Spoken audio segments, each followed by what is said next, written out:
Hey, welcome everybody to episode 80 of the ADV podcast. We have a very fun, interesting, and of course, important show for you today. Sure do. Yeah, so let's just get started. We're going to saunter right into it with what's new. Everybody knows that's when we talk about what's new, usually with regards to China. Yes. Okay. So we have an interesting little artwork over here. Maybe you can explain what's happening. Yeah, right a bit here. of a teaser. We're going to do a whole episode on China's political cartoons. They're kind of new to political cartoons in general. Yes. Chinese state media outlets like to use political cartoons because they see Western outlets using political cartoons. So they're like, hey, we can make some laughs too. Sure. They're almost 100% of the time so bad and so cringe. So we're going to do a whole dedicated episode to that. But there's this one artist that makes political cartoons, and it's usually very heinous, like violent looking, scary stuff. Yes. But at least he knows how to paint well or draw well, I guess. But anyway, he's trying to show that America is depicted as some scary, horrible, evil thing. And I got to say, that just makes America look super badass. Yeah, it looks cool. It's really, he's basically just complimenting America right there. I appreciate Isn't that cool? I love that represents my country. I think like a storm eagle, you know? It's like Storm Eagle. That's awesome. Yeah, it's really cool. Yeah. I think that's excellent. Anyway, so, you know, there's this weird phenomenon where we've talked about it before, and you all know about this. There are certain people that are working for Chinese state media, working for the CCP, foreigners, other YouTubers, who constantly are on the attack against... We call them the shills. Yeah, I call them the shills. Constantly on the attack against people like myself and you. But we just hadn't realized up until this point just how desperate they are. I mean, I have to set this up a little bit. Please do. The shills are the people that work for the Chinese government that always need to apologize for the CCP and what they do, things like genocide denial. They're people that typically live in China currently. The writing's been on the wall for a long time for foreigners to get out, by the way. But these are the guys that stuck around, and we noticed that right before we left China, people like us were not welcome anymore. If you had a camera, just a camera as a foreigner, and you weren't working for state media in China, you have no place in China. Sure. You'll notice that there's very few just impartial vloggers out there that make videos in China because either you work for state media, get endorsed for state media, or you shut the fuck up, right? It's basically how it is. So there's this handful of people left over that they just shill for the Chinese government. I mean, their videos are so on the nose. They'll be like, there is no genocide in Xinjiang, or the laughable Western media lies. That type of thing, yeah. The CCP does great things for the people. And you have these Western people, native English speakers, that make these videos by the thousands. I got to say that there are a couple of people that know how to fly under the radar. They just focus on talking about food and so on. But by and large. But they don't gain any real That's support. what I'm saying, That's the problem. If you want to gain support and a backing from the Chinese government, if you want to, what they think they're doing is solidifying their stay. They're afraid that they're going to get booted out. They see the writing on the wall. Foreigners are more and more becoming the enemy, and so they want to make themselves the friend, you know. They want to be like, I am your friend, you must keep me here, don't kick me out, please. Yeah, exactly. So it's kind of like before the fall of Saigon or whatever. It's like the idea that if I suck the dong or the jiba of the CCP, then I'm going to get away with maintaining my life here, right? My cheap beer. You see a lot of motivations. Some of them do it for power, some of them do it for cheap alcohol and the trips. Yeah, the women. Maybe the women.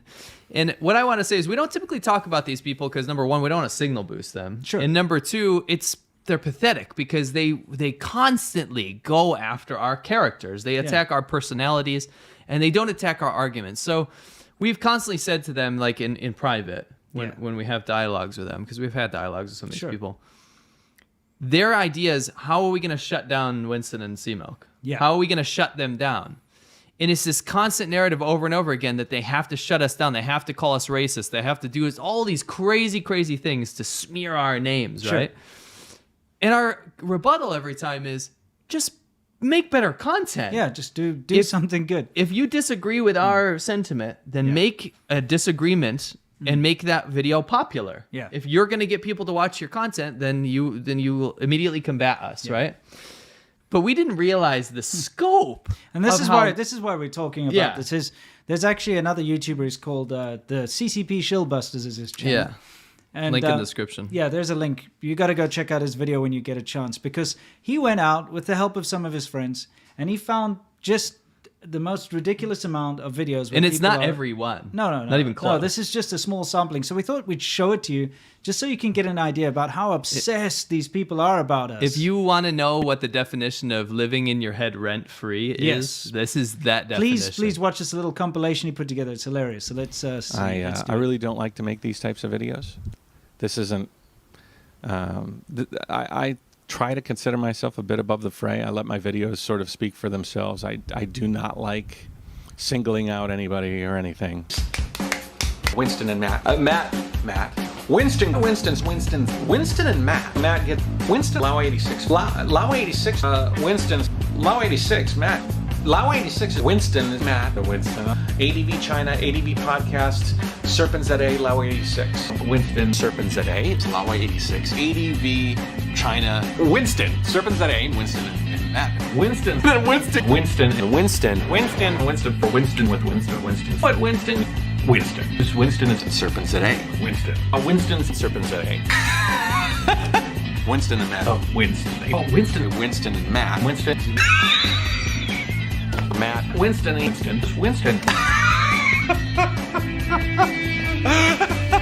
SerpentZA. His name's Winston.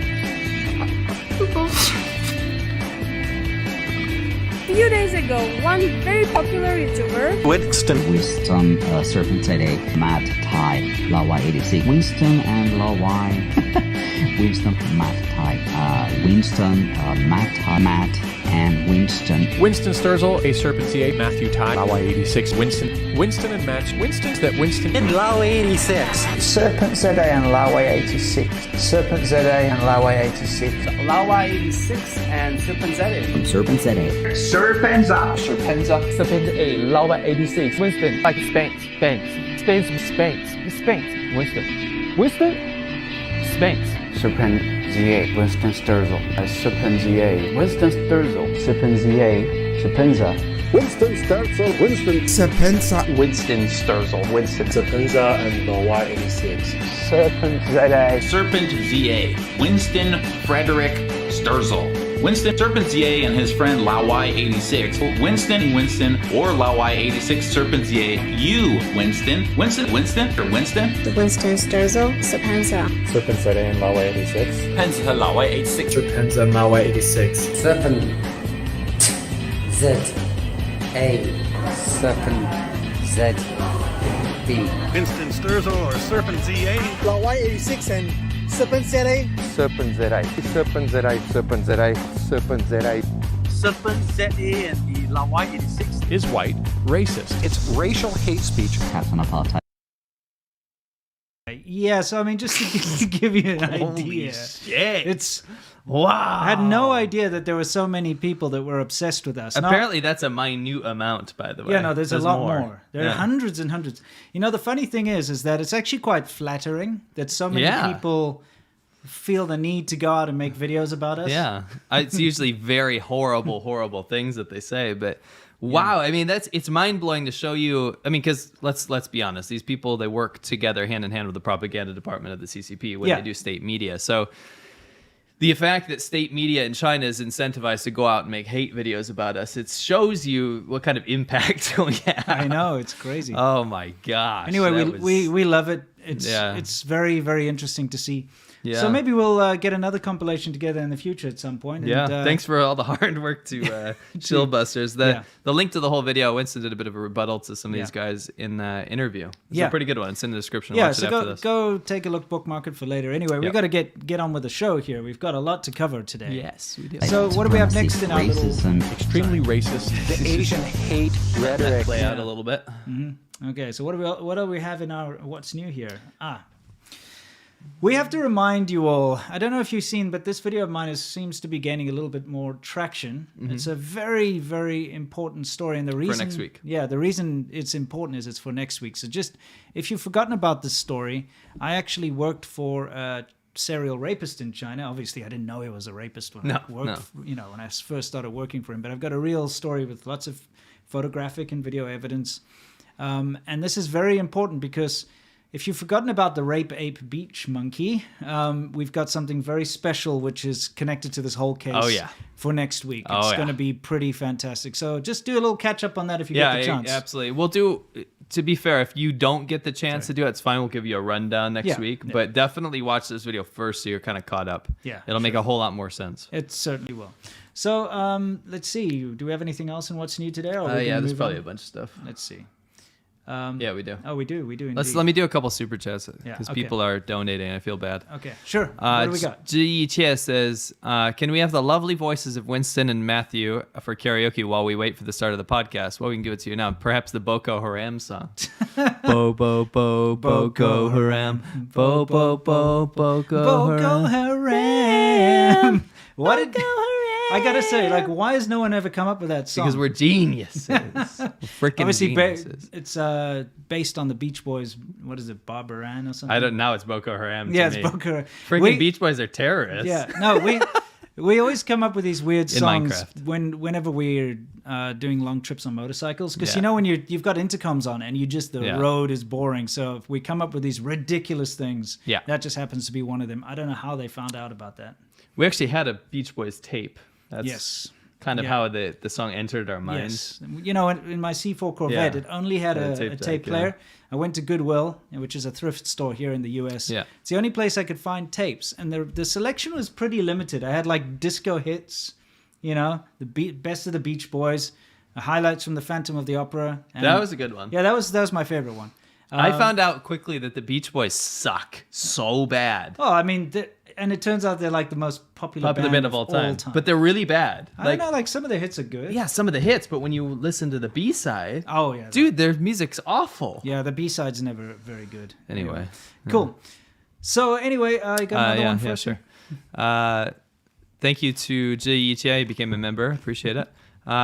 Charles Womack says, I have to work today at noon. Looking forward to what makes your show entertaining as well as educational. Thank you. And he says, what's the latest news about democracy in Macau? I actually forgot to put in this bit from a couple episodes ago, but they had an election, democratic election in Macau. Used to be a former Portuguese colony, now a part of China. Still has a border. Now, Macau, people get this really confused because they don't see about protests in Macau, but they saw all about Hong Kong. Macau fell before Hong Kong did because of how much influence the CCP has there. Yes. CCP washes all of their money in Macau because it's more international or whatever, but they have always had full-on national security control. Macau's also tiny. It's tiny, yeah. It's compared to Hong Kong, even, it's tiny. My point is that during the democratic election, a ton of people came out to... Well, it had the lowest amount of people coming out to vote this year, but the people that did, a lot of people, they had to have this big investigation, but they had people writing like fraud election all over it and screw the CCP all over their ballots. Yeah, it's kind of funny. It was awesome. Yeah, we'll bring that up at some point. Yeah. Yeah. Let me just cover these ones. Yeah. Okay. Dylan, nice to see you, my man. He's one of our Patreons. Cool. Great to be with you again. Have you heard from any Afghans about the CCP influence there? I have not, unfortunately. No Afghans have reached out.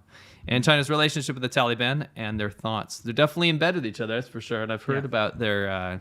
we'll talk about it in another time. Yeah, we have to feature that, actually. Yeah. I got some good stuff, though. Well, let's hit on to our next thing. There's a song, which I think... Did you link this, by the way? Let me do that now. Okay. I was going to put I think I did. Let me just double check. Okay. It's kind of hilarious. You know this guy better. This is the first time I've ever heard about him. Okay, so he's a rapper from Malaysia. His name is Laowhy. I used to listen to him before I moved to China. You're a hipster that way. Yeah, well, not really. I was listening to him before I even moved to China. Yeah, not quite. It was just because I like to listen to different music from different countries. I got you. And he was very popular there. Okay. I'm just going to link his song right below our Cultivate links. Okay, so it'll be in the description. Laowhy song. Okay, so what happened was Laowhy is Chinese, ethnic Chinese, like a lot of Malaysians are, and he speaks Mandarin. It's his first language. So he's a Mandarin rapper, and so he's popular in Asia amongst Mandarin speakers. Sure. The thing is, he I guess it was because of his support for Taiwan or something, but he got some serious shit from Wu Mao's that started going after him. And they started bombing his Weibo, all of his accounts, his freaking comment sections. He's on YouTube, obviously, very popular, a few million subscribers. Yes. and he got pissed off, so he like put out this whole thing about like how China's in bed with the Taliban and made raps about it, and then ripped to shreds all the Wu Maos. Yes. So the theory on the internet was, after he got bombed by all these Wu Maos, basically, the internet trolls from mainland China supporting communism. Sure. He said, well, why don't I do something more up to their speed? So he made a love ballad about the fragile glass hearts of Wu Maos. Absolutely. And it's awesome. It's it's literally a song about Wu Mao, but it's like mainstream. This is quite unique. And before we play this, in the Chinese speaking world, when it comes to the internet and entertainment and things like that. So when you've got a Taiwanese songwriter or an actor or something, if they make a misstep which angers the angry Wu Mao, the netizens of China, the nationalists, if they make a little misstep, it can mean the end of their careers. Yeah, because a lot of their customers are in mainland because China. at the end of the day, they rely on the mainland Chinese market in order to... J-Cho is a good example. Yeah, exactly, to make money. And that's... When you've lived in China, you'll realize that the majority of the pop music that you listen to either comes from Taiwan or Hong Kong, and that's simply or Malaysia, because... Singapore. Yeah, anywhere outside of mainland China is my meaning. It's because creativity was stifled in mainland China. So you didn't get any good pop artists coming out of mainland China because they weren't allowed to. During the Cultural Revolution and the Mao days and all that stuff, you're not allowed to do that kind of stuff. You have to sing revolutionary songs. So by the time the 90s and stuff roll around, there are no local artists to listen to. Right. Okay, so all the music people listen to comes from outside the borders of mainland China. So anyway, that's a huge market. And if they make one little misstep and they say something wrong and they start getting attacked online, they immediately back down and issue apologies and all this kind of stuff. But not him, which is fantastic because he doesn't rely on their market and he doesn't care. No. And that's what we need to see more. He's a real rebel. Yeah. But he put out this absolutely hilarious song. I absolutely 100% recommend you guys check it out afterwards. We'll play a couple seconds of it. Yeah, here we go. So hope we don't get a copyright strike. We'll be okay. Yeah, he's a nice guy. He'll probably let us play this. So let's do it. I'm sure he supports what we do. Here we are. So is there any audio? No. There's a little bit of audio. Okay. I just wanted to show, a little bit of the vibe. Right. But yeah, he's a pretty hardcore rapper. Right. This is like a cheesy love ballad that you'd hear in China. And he's going on about like having a glass heart, which is what we say. Yeah, the song's called Fragile. Yeah. Oh, let me get us out of there so you can see the subtitles there. It says, "You're a bad listener, but retaliate on each other. There is..." Oh, sorry, each one there is... What is these subtitles? "I wonder how I have offended you. You assume the world your enemy." Talking about the CCP, by the way. "You claim that I belong to you." In reference to Taiwan. Yeah. "Don't deny. Never let go any part." That's what they say in Chinese, Mm-hmm. Yeah, exactly. You can never let go. "You urged me, confess to the world, inseparable relationship."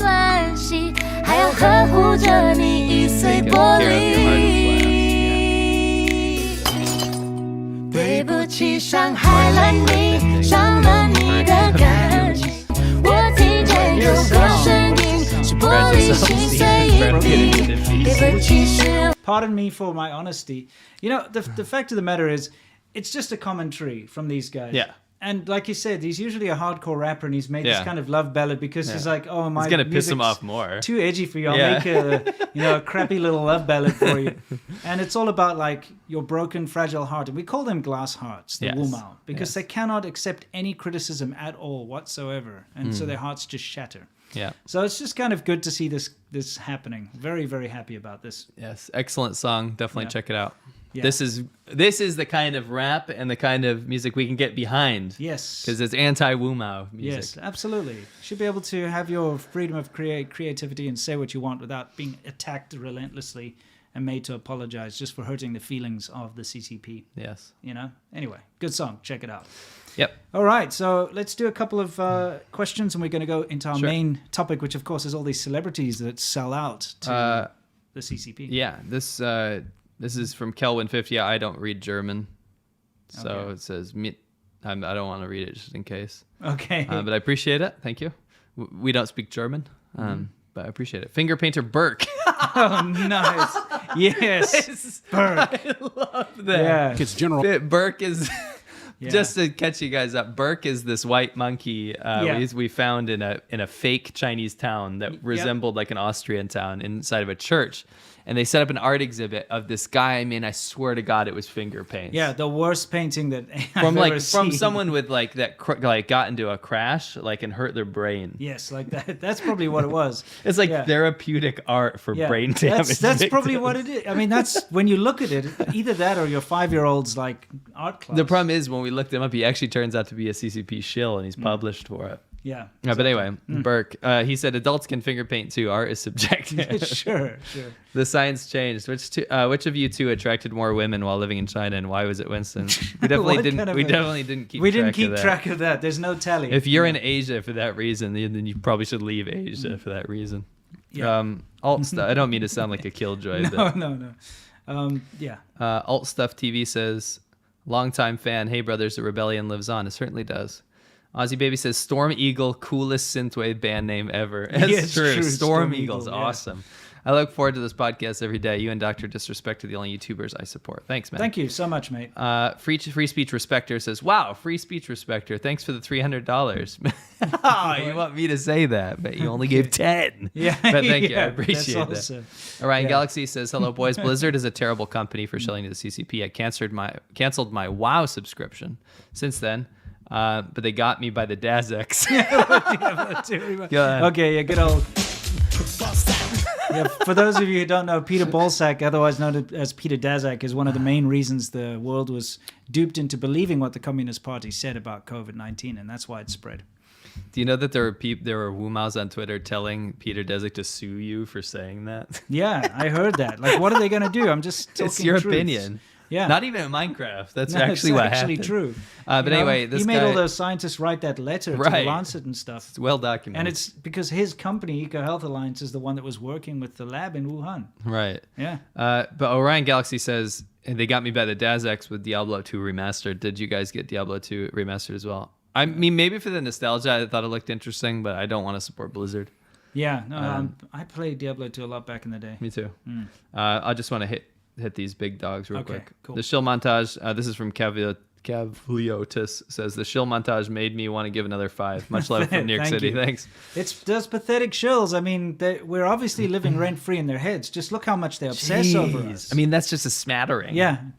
I know. Wow. We could have played like someone a very use much like longer... AI language. Maybe you can find every video I ever made. We can do like a song. It'd be like hilarious. a rap. Yeah. Dan Cacciatore, amazing. Thank you so much, Dan. Yeah. Thank you for your generosity. Sorry I haven't been around to watch your podcast live. Yeah, we missed you, man. I've been chasing birds in the Northwoods. Here's a bit of support. Toast you too, infamous for the shills, with a new Glarus brewing spotted cow. Oh, excellent. Thanks, appreciate it. You've been Dan. chasing birds in the Northwoods? He's a hunter. Well, that's fantastic. I tell you what, you wouldn't be able to chase birds in China because they don't exist in China. Yeah, there are no true. birds in China. Very true. Anyway, so mad. Hold on, I want to say thank you to Kevin. Okay, thank you, Kevin. Kevin, amazingly generous. I'm sorry I didn't see a question from you, but thank you so much. We'll get to the rest of you guys later. Yeah, absolutely. So let's go to Soft Power Hour. This is our main segment where we talk about how China is trying to change your mind through the use of media or propaganda or anything in between. And guess what? This really is up the alley of Soft Power Hour. Let's take a quick look. We've got a little thing to start us out with. So let's watch this very briefly. Its general manager, Daryl Morey, whose tweet supporting anti-government protests in Hong Kong set off a firestorm between the country and the league. I don't want to get into a feud with Daryl, Morey, but I believe he wasn't educated on the situation at hand, and he spoke. So, I mean, I guess LeBron James is he's evidently kind of a pioneer. He's evidently very educated, you know. And he speaks. Yeah, especially on CCP affairs. Yes. Remember what this was all about was, during the Hong Kong protests, they were, protesting for freedom and democracy in Hong Kong. And they got smashed by the CCP. Daryl Morey, he posted out like a tweet to support them. Yeah. And because he did that, NBA got into so much trouble and were cancelled in China, effectively. Yeah. They were boycotted, cancelled. They were going to lose everything, so they had to grovel on their hands and knees. He had to delete his tweet and put out an apology. LeBron James called him out, saying that, he didn't know what he was talking about, basically. Yeah. And so there were a whole bunch of memes. So, this is about celebrities that sold themselves to China. Well, I just want to say that this is an old meme, but it checks out. The reason we're bringing it up is because we found a new shill on the block amongst celebrities, and we're going to end with him. Yes. We want to catch you up Want Yes. to catch you up with everybody. So, as you can see, for those of you who are listening and not watching, we've got a couple of memes here. The first one, you've got, during the, what is he? He's NBA. Yeah, no, keep thinking NFL, whatever, NBA. I love NFL. Yeah, so during NBA, they do this kneeling thing when they play the national anthem as a sign of disrespect for the national anthem or a sign of respect for something, or, it's a political message that they're doing. But not when the Chinese national anthem is playing, and you see them all standing up with hand on heart for the Chinese national anthem, Bit of kneeling for the there. American one. Yeah. Don't kneel for the Uyghurs that are in concentration camps. Well, here's the thing. They actually have been told that they must stand for the Chinese national anthem. They are not allowed to kneel. Because the Chinese audience that's watching... Yes. They have to see it shows you that all this political activism. Yeah, I know. Whoa, you went there. Yeah, exactly. Well, you went all in. Yeah. Wait, Winston put this media back together. Yeah, exactly. Well, there's LeBron James being shafted by China, quite literally. Yeah. Anyway. Oh boy. The thing is, this political activism is all good and well, but only in free countries. Have you noticed that? Yes. So you'll get these athletes and stuff will be all pious and full of, all their garbage and kneel for the national anthem and wear T-shirts and do certain things, when they're in a free country. But when it comes to China, they're not allowed to do any of that stuff. And you see how they are and still remain silent. That's where I stand. Is kneel for the national anthem if that's what you stand for, and if that's your political statement, you have every gosh darn right to do that. Sure. And that's fantastic that you have that right. Mm-hmm. But you can't play by that same rule when you're in a different country because of the market. Bullshit. That is where you're wrong. It just proves that it's hollow. Yes. The stuff that they pretend to stand for, they obviously don't. Because if you, let's be honest, if you really were all about, say, human beings, equality, and that type of thing, you certainly wouldn't support the CCP. No, not the way they treat the minorities, people like the Uyghurs and the Tibetans or and black stuff. people. Or black people in China are treated terribly. You certainly would still kneel down for the Chinese national anthem too, but they won't. They refuse. And it shows you that it's just a political play, a plot, a ploy to get sympathy and to get support. You really doubled up on that meme there. Yeah, I know. It's kind of one of my faves. Anyway, there's a stand with Maury, and it's got him saying no, and then it's like stand with money, and it's yes. It's like yes. Yeah, some of his tweets. Let's see what else we got. Some classics, just to remind everyone. Set the stage for what we found. It's got the Nike ad in front of LeBron James's face. It says, "Believe in something unless it means sacrificing our profits." That's a good one. I like that. Yeah, it's true though. A lot of these companies, all of these big companies, you must understand, these big corporations love to jump on the political bandwagon. Yeah. Whenever there's some kind of a political row or the BLM movement or something, they jump behind it straight away. But when it comes to China, they refuse. They absolutely refuse to jump behind any of the human rights issues. Well, because the whole market's gone in China if they do anything like that. It's so hypocritical. It is. Yes. It is. I'm not making excuses. Maybe, I mean, it's infuriating though, because they are willing to basicly do the exact opposite of what they're doing in the West when it comes to China. This meme is him talking to Tank Man. He's a PLA soldier, and he's talking to Tank Man, who is actually Maury. And he's because this is what he said to Maury. He's not educated on the matter. You skipped over a hero of a boy that dressed that cosplay. Oh yeah, that's earlier. right. It was. Well, we'll bring him back in a second. Okay. But yeah, LeBron James is leaning on the tank and he's saying, "I believe you're misinformed and not really educated on the system because situation." Yeah. Sorry, situation. That's the whole thing. The Hong Kong pro-democracy protests were all about trying to stop the level of suppression and brutality of the CCP, the way it controls the people, just like what it did in Tiananmen Square is what they were afraid would be happening in places like Hong Kong. And that's why these things happened. You see, so this is my favorite meme out of all this of is them. the most it's on the point, ball. Yeah. What I'll do is I'll quickly bring up the little cosplay thing that I missed earlier because it is very. It's right after that. Yeah, it's very pertinent to this particular thing. There we go. Okay, so this kid is the man. Yeah, I'll take us out of there. Let's take a look at this. Okay, today was 80s day for school. So it's obviously like a theme day. Yeah, you got to dress up as something for. Take a look. It's fun.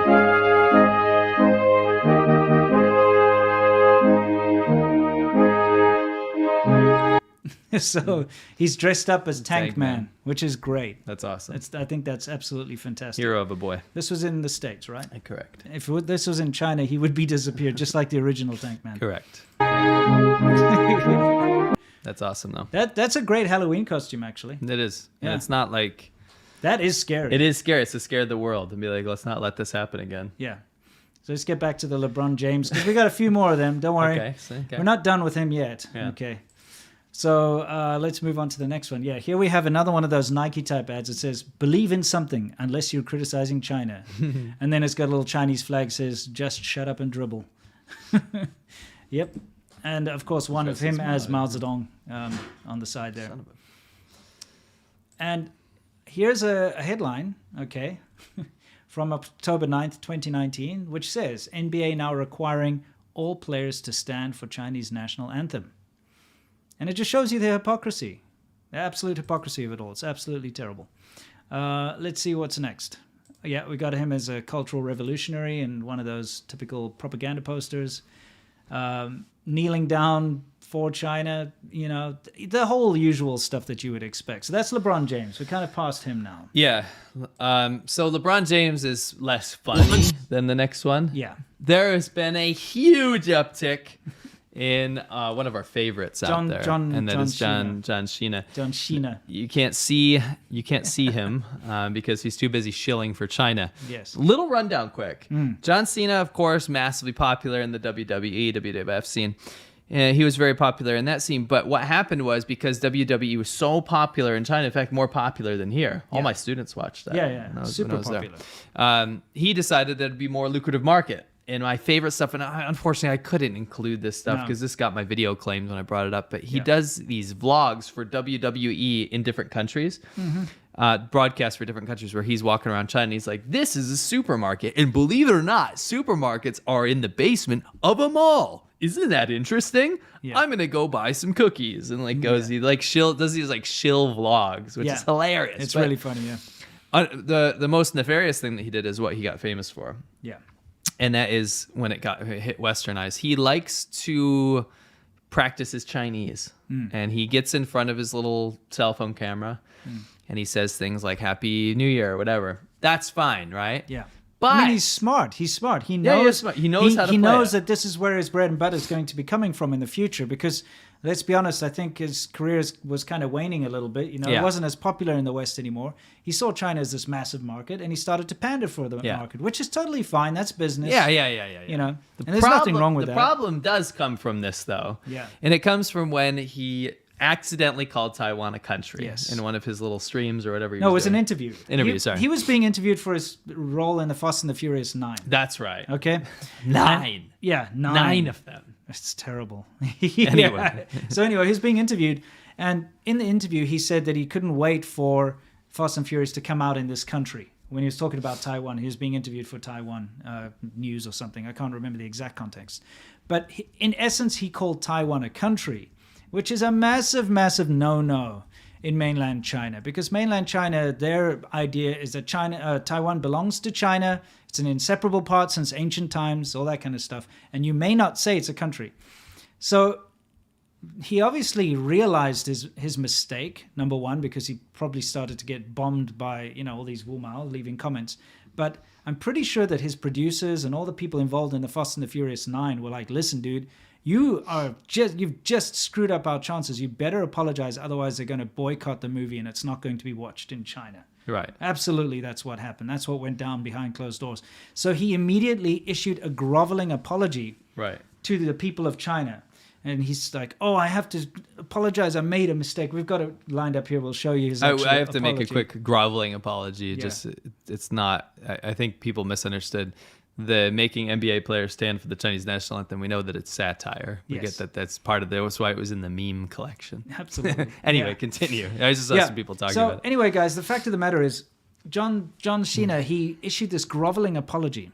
Okay, but the problem with his groveling apology is that he couldn't even mention what he'd done wrong. Right. That's how bad it is. You simply cannot mention that Taiwan's a country. So he couldn't even say in his apology, I'm sorry for calling Taiwan a country. He just had to say, I made one very big, serious mistake, and I apologize for it, and I apologize for it greatly.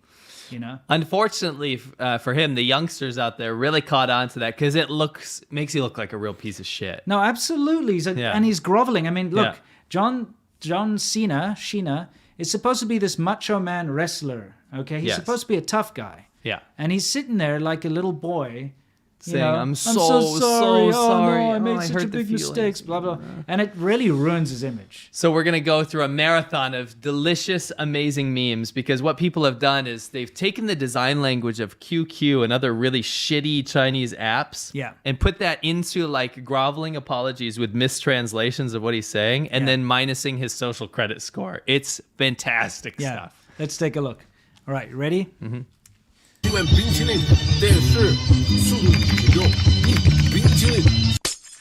朋友是一个坚韧不拔的在香港制作。You stupid! I got a pizza here. 中国这条Xina，我做很多采访，很多。所以在一个采访我有一个错误。你们准备？1、2、3，2个礼拜以后 ，Come on， 速度与激情就 ，What's that？ 2个礼拜以后 ，Oh yeah。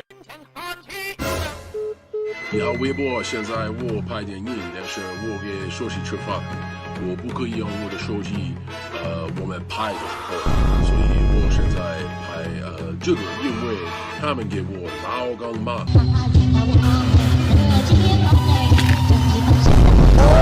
早上好，中国！现在我有冰淇淋，我很喜欢冰淇淋。Don't you feel silly? Don't you feel stupid? 但是速度与激情就。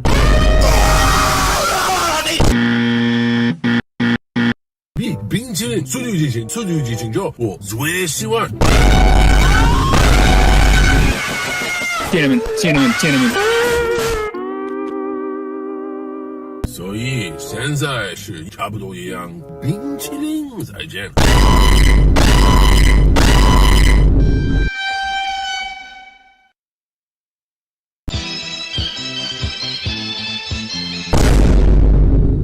朋友是一个坚韧不拔的纪录片，在香港这座城市的设置。主演钱德勒、罗斯、吴波斯伊、瑞秋。你好，微博。现在我拍电影，但是我给手机吃饭。朋友是一个坚韧不拔的纪录片，在香港是的最高領袖这座城市的设置。好吧，我不知道关于老干妈。朋友是一个坚韧不拔的纪录片，非常好的 chili sauce， 所以现在每天香港。早上好，中国！现在我有冰淇淋，我很喜欢冰淇淋。但是速度与激情就冰淇淋，速度与激情就我最喜欢。所以现在是差不多一样，冰淇淋再见。你好，中国！这是叫Xina，我必须说现在。This is his actual apology. Yeah. This part over here is this is why. Okay, let's go through it very quickly. Yeah, so you can catch up. Okay. 速度与激情就我做很多采访，很多。By the way, just got to say, his Chinese it's a weird thing where it's possible. It's possible. Okay. His accent is awful. And his tones are awful. Yeah. But I can understand what he's saying. I can understand it, But I can understand it because it's very simple. Yeah, It's very It's like memorized sentences, basically. Yeah. But the grammar's wrong, too. Yeah, he is speaking Chinese. Yeah. And it is someone that it's isn't, like a 3 out of 10. Yeah, and if someone can understand Chinese, they'll be able to understand what he's saying. They'll understand what he's saying. But it's kind of in a goofy sort of a way. Yeah. Yeah, it's like if Goofy spoke Chinese. Yeah. You know, that kind of thing. That's what it sounds like. Anyway. 所以在一个采访我有一个错误。What was your mistake? 所有人问我，如果我可以用中文，速度与激情有人给我很多资讯 information，所以很多采访，很多 information。I like how he has to put information in a Chinese accent. 我必須說，現在 Information is a very well-known Chinese word. 很重要。我愛更尊重中国跟中国人，我很抱歉对我的错误，对不起，我很抱歉。你必须了解，我 He did say 对不起 quite a lot. 很爱、很尊重中国跟中国人。Piss boy groveling. Little piss boy. Yeah, I mean, there's a couple more memes. Yeah, he's like, I deeply love and respect the Chinese people. He said that multiple times. And it shows you that's because that's his target audience. And it's kind of terrible that you have to say something like that, because just because you said Taiwan is a country doesn't mean that you hate the people and don't respect the people of China. No. But that's what it's come to these days. Yeah. That if you mention that Taiwan's a country, that automatically means you disrespect and hate the people of China. Yeah. What kind of a bullshit situation You shouldn't be is this? You should look at that and be like, okay, maybe that was a bad career move, but I can't apologize for that. That's ridiculous. You don't go out there and say, oh, I'm so sorry. I actually really do love all of you. Yeah.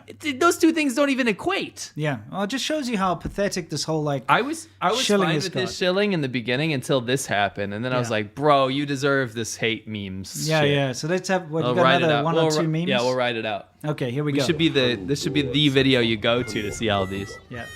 所以在一个采访我有一个错误，你们准备？1、2、3，2个礼拜以后 ，Come on，速度与激情就，What's that？2个礼拜以后。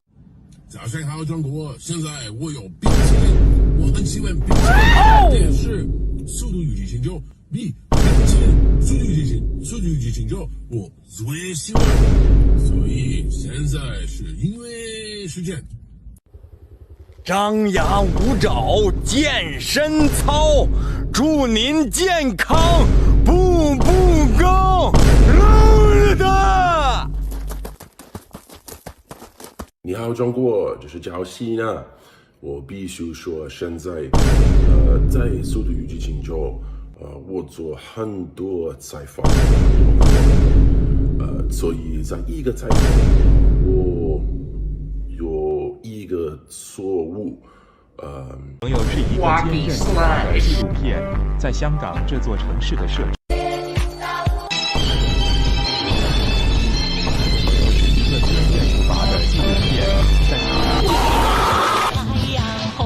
早上好，中国！现在我有冰淇淋，我很喜欢冰。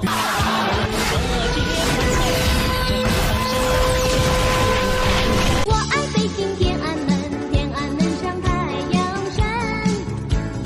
我爱北京天安门，天安门上太阳山。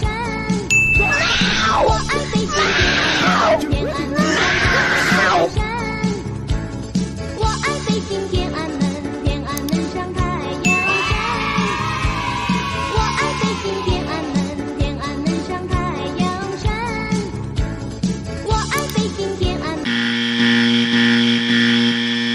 早上好，中国。Okay, they're done. Those memes are done. Okay, for those of you who've been listening at home, we're sorry about the weird noises and so on. Hey, but, they enjoyed it. Some you could great always, tunes were in there. Yeah, you could always come and watch the show to see what we were talking about. But it's basically just people making fun of John Sheen doing his thing. So anyway, we've got to move on to our next shill, who we've uncovered, which is a big disappointment to both of us, actually. Yeah, so this is what... Okay, so we have the big dogs. You got John Cena. You got LeBron Mao, or whatever you want to call him. Those are kind of old news. John Sheen is coming into the meme sphere right now, so we figured it was a good lead into someone that we were very disappointed by. I'm not going to call this person a celebrity, but it's definitely someone who's influential that we were surprised is actually quite close to home for us. Yeah. He's been interacting with us, kind of. And we are very disappointed to see his stance on a lot of topics. And who might this be? Well, put him in the background here. There's a guy called American McGee, and for those of you who grew up in the sort of 90s and 80s, you probably heard about him if you were into computers, because he made a very famous computer game, which both of us played back in the day, called American McGee's Alice. Came out in 2000. I want to say my experience with this. Yeah. I was 13 or 14 years old when it came out, and I had saved up all of my lawn mowing money Okay. And I was out there mowing lawns, saving up some cash. And I didn't have very much money back then.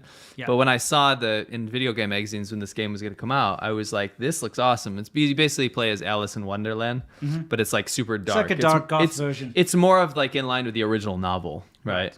And I thought it looked so cool. I saved up all my money. I went to Circuit City. My mom brought me there, and I spent all my hard-earned money on that game. Right. And I never thought that at that time I would be involved in a Twitter feud with the creator, American McGee. I really looked up to him as a kid. Yeah, it's unfortunate. He was a really good developer, and I love the game. So yeah, he moved to China in 2005, I believe it was. Yeah, he's set up in Shanghai. Yeah. And that's where he's been. So he's been in China for the same amount of time as I've been in China, basically. Yeah.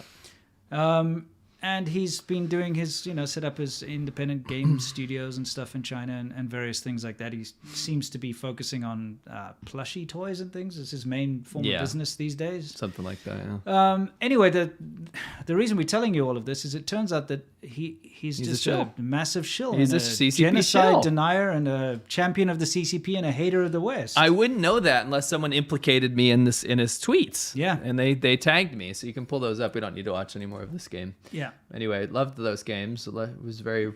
Well, I loved that game. Did he make anything else? Yeah, the other Alice games. Yeah, that Which I sequel. But yeah. did he not make something other Yeah, than there that? was other stuff, I'm sure. Okay. But anyway. Anyway, so we just have to tell you guys why we're so disappointed is, there's been a very clear form of shilling for the Chinese government, and that is this whole genocide denial. Okay.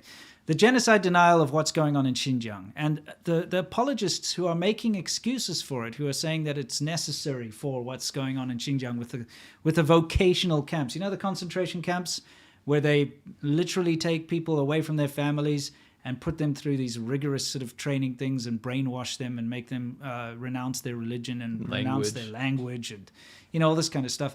It's pretty awful what they've been doing, and they convert mosques into just tourist attractions, and they take all the religious parts out of it, and they force people to disavow their religion and all that kind of stuff. There's a lot of terrible things going on. So you get a lot of people that are actually very pro what China's done to the Uyghurs, and he happens to be one of them, which is terrible. That's messed up for two reasons. Number one, it seems so counterintuitive to be living in China when you're a games developer. China's absolutely murdering the game industry. Yeah. With censorship, restrictions. You can't have moral dilemmas inside of games. No, but here's you can't the thing. show violence. You People can't do like anything. him rely on the Western market. Right. They don't care about the Chinese market. So he can sit in Shanghai, make his little plushy toys and stuff, make his games, and they get sold to a Western market. So he still relies on the Western. He can still virtue signal. Don't you think it's kind of crazy? You get someone like that who's sitting in China, praising the Chinese government, shitting on the West. Because I went through his Twitter feed in preparation for this show, and he really shits on America all the time. He's very political on his Twitter. It's ironic with his name. Yeah, his name's American. I mean, you can shit on America all you want, though. But I'm just saying, though, it is ironic that someone like that is sitting in a country that really, he's not going to make his bread and butter from. No. He's not going to be able to sell his games there, especially something like Alice. Oh, no.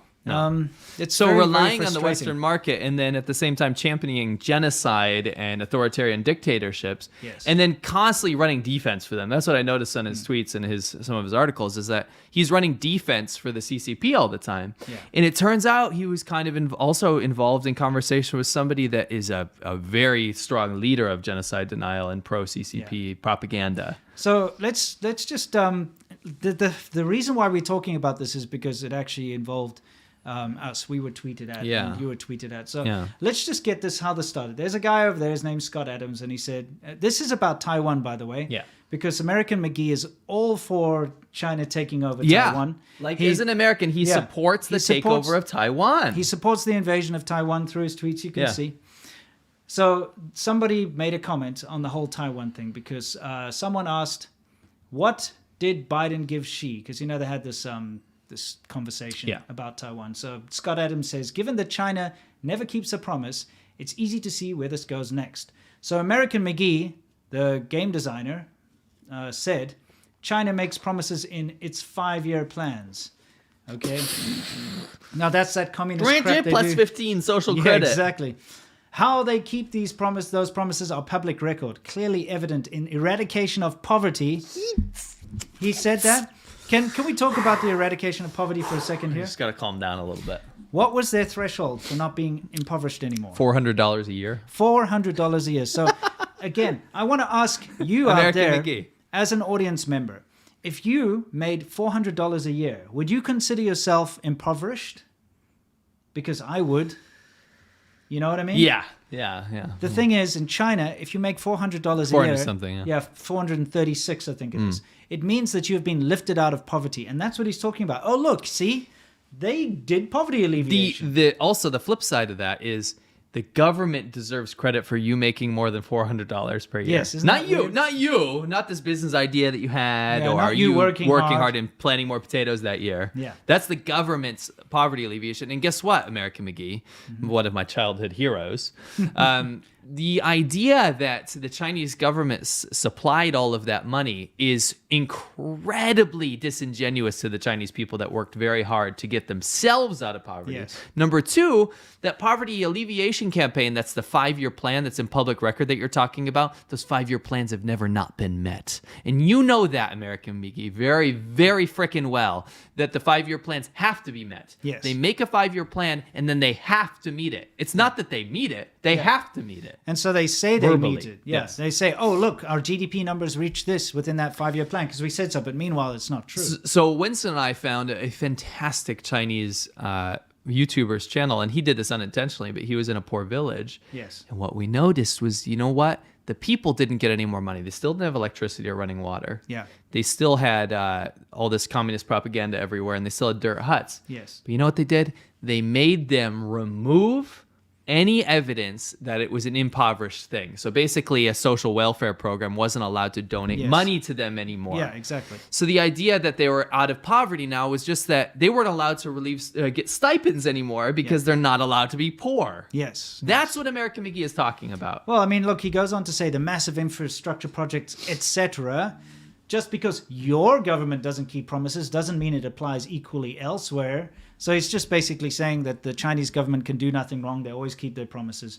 So somebody said, tell that to the Uyghurs. And this is where it gets into the genocide denial. Because we're calling him American McGenocide. America, It's like a McDonald's genocide. Exactly. Can I get a McGenocide, Yeah, please? exactly. So You'll have to anyway, go to China for that. He says the Chinese put pictures of their ethnic minorities along with their language on the currency. This is some Whatever else selective- you're hearing is Western propaganda sold to you by the same liars who said used WMDs to sell you war on Iraq. Okay, first of all, he shows pictures of 3 Chinese banknotes. They happen to be the lowest, most worthless banknotes. Yijiao, which is how many like US cents? It's like a 0.00. If you can bring that up, that'd be great. Yijiao is the smallest, lowest denominator of Chinese money. It's like a penny. Something like that, right? Yeah. The Yijiao note, the Rjiao note, which is 2 pennies, and the Wujiao note. These 3 notes, which are completely useless in China, except for the Wumao, you can put a whole bunch of them together to make something, have pictures of ethnic minorities on them, yes. But every other banknote has a picture of Mao Zedong, the brutal dictator. It's 1 cent. Is it 1 US cent? Yeah. Okay, so 1... Are you sure? Yes. Okay. I feel like you're messing that up. No. That looked okay. Anyway, the fact of the matter is... You're talking about Yifan. Oh, Yifan Chen, that's right. Anyway, so these Yijiao, Rjiao, and Wujiao notes have that, but none of the others do. Okay, and the fact that he's trying to use that to say that China respects its minorities is a joke. Yeah, the rest of the money's Mao. Now, now this is relevant, okay? I'm not just reading out a Twitter battle here, guys, okay? This is relevant. The next person said, that's your proof? They put their enslaved ethnic minorities on their money? Be more curious. So he said, I am curious. So I speak to China's ethnic minorities when I travel and when I find them in the city where I live, Shanghai. You know, that's the thing. These foreigners who live in Shanghai think they know China, but Shanghai is the most Western, most sophisticated How convenient. part of China. So, you know, the people that end up in Shanghai aren't the far-flung ethnic minorities who are being oppressed, that's for sure. So, you know, it's kind of shitty for him to think that's a good, you know, yardstick.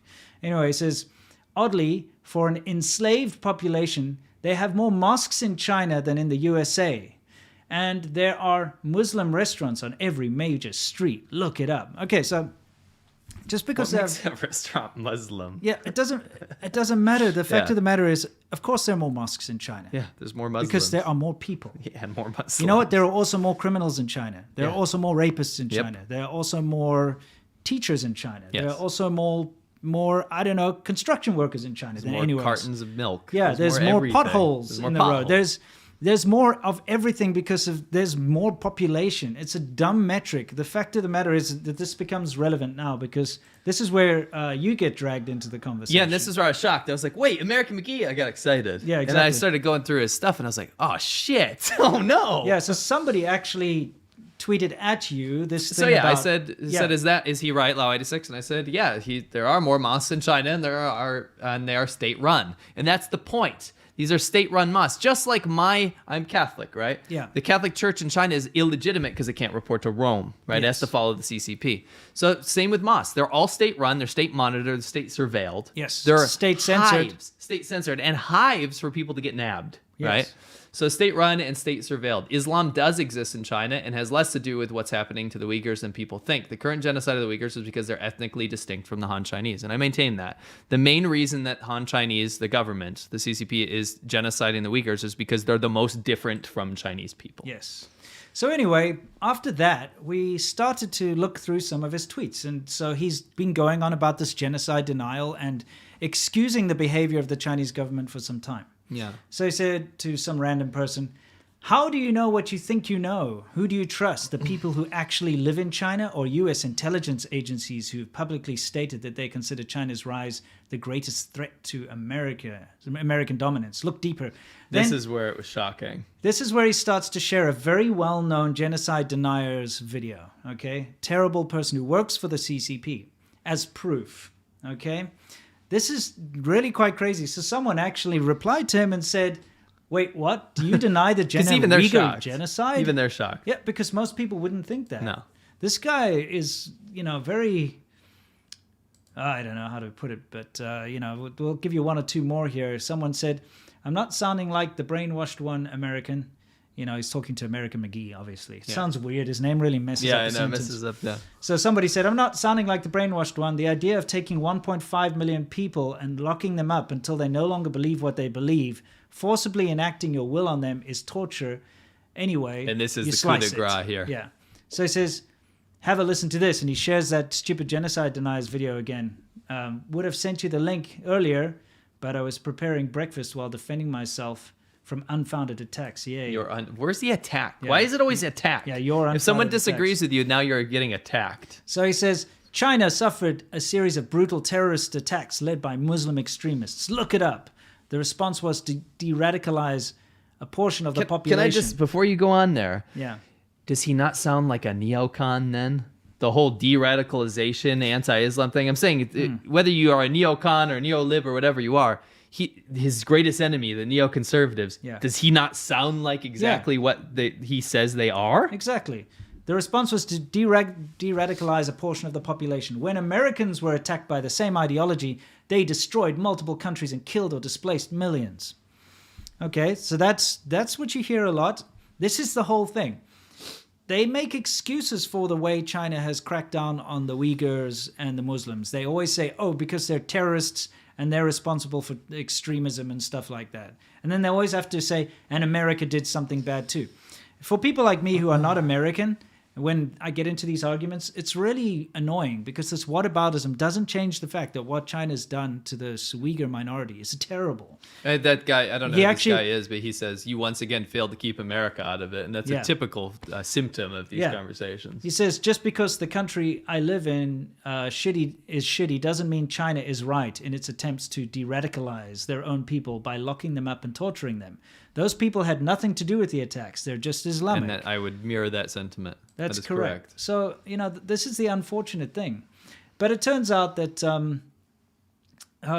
here he goes in again. He says, American McGee says, I can't criticize China in relation to the way they handled their response to those attacks because it's exactly what I wish Americans had done instead of waging pointless murderous wars. So what he wants America to have done is to go and lock up all First Muslims. discriminate. Yeah, first, okay, so Muslims are Carve the it problem. out. Yeah, carve them out. Is what Yeah, he's saying. yeah. Let's take them out of the population, put them in camps and de-radicalize them. That's what Correct. he wanted America Yeah. to do. Just because of their religion, according to him. Yes, and just because some terrorists attacked on 9/11. So now it's good to generalize all of them. Yeah, that's instead what he of wants. having a free country where you can practice whatever religion that you'd like to. Exactly. Yeah, exactly. Anyway, it turns. I was shocked. Yeah, me too. It turns out that this guy supports all of the CCP's, campaigns. Well, yeah, for most part, yeah. No, like all of the big ones. Okay? Yeah, the big ones. Yeah. So here's another thing: people in China are free. 155 million of them travel to destinations outside of 2019. Read this. And they have a representative government with a voting system. What? I mean, that reeks of that guy that the CCP dude that says we are a democratic nation. It's just a different style of democracy. You get us wrong. You don't understand. Yeah, a representative government with a voting system. Who votes? There's no votes. The CCP members, the party It's members an inside internal leadership. Yes, the leaders vote who gets to be the next leader. Even and stuff. then, not really. No, you know what I mean. It's amazing how much these guys buy into the propaganda. It's not just propaganda. That's blatant misinformation. That's actually just a lie. Yeah. Right. There is exactly. no representation. And then, of course, the whole Taiwanese issue, he's all on China's side of this one as well. It's like, the 400K... This is worrying. 400K plus Taiwanese who live and work in China are relying on the US to rescue them if they feel threatened? ?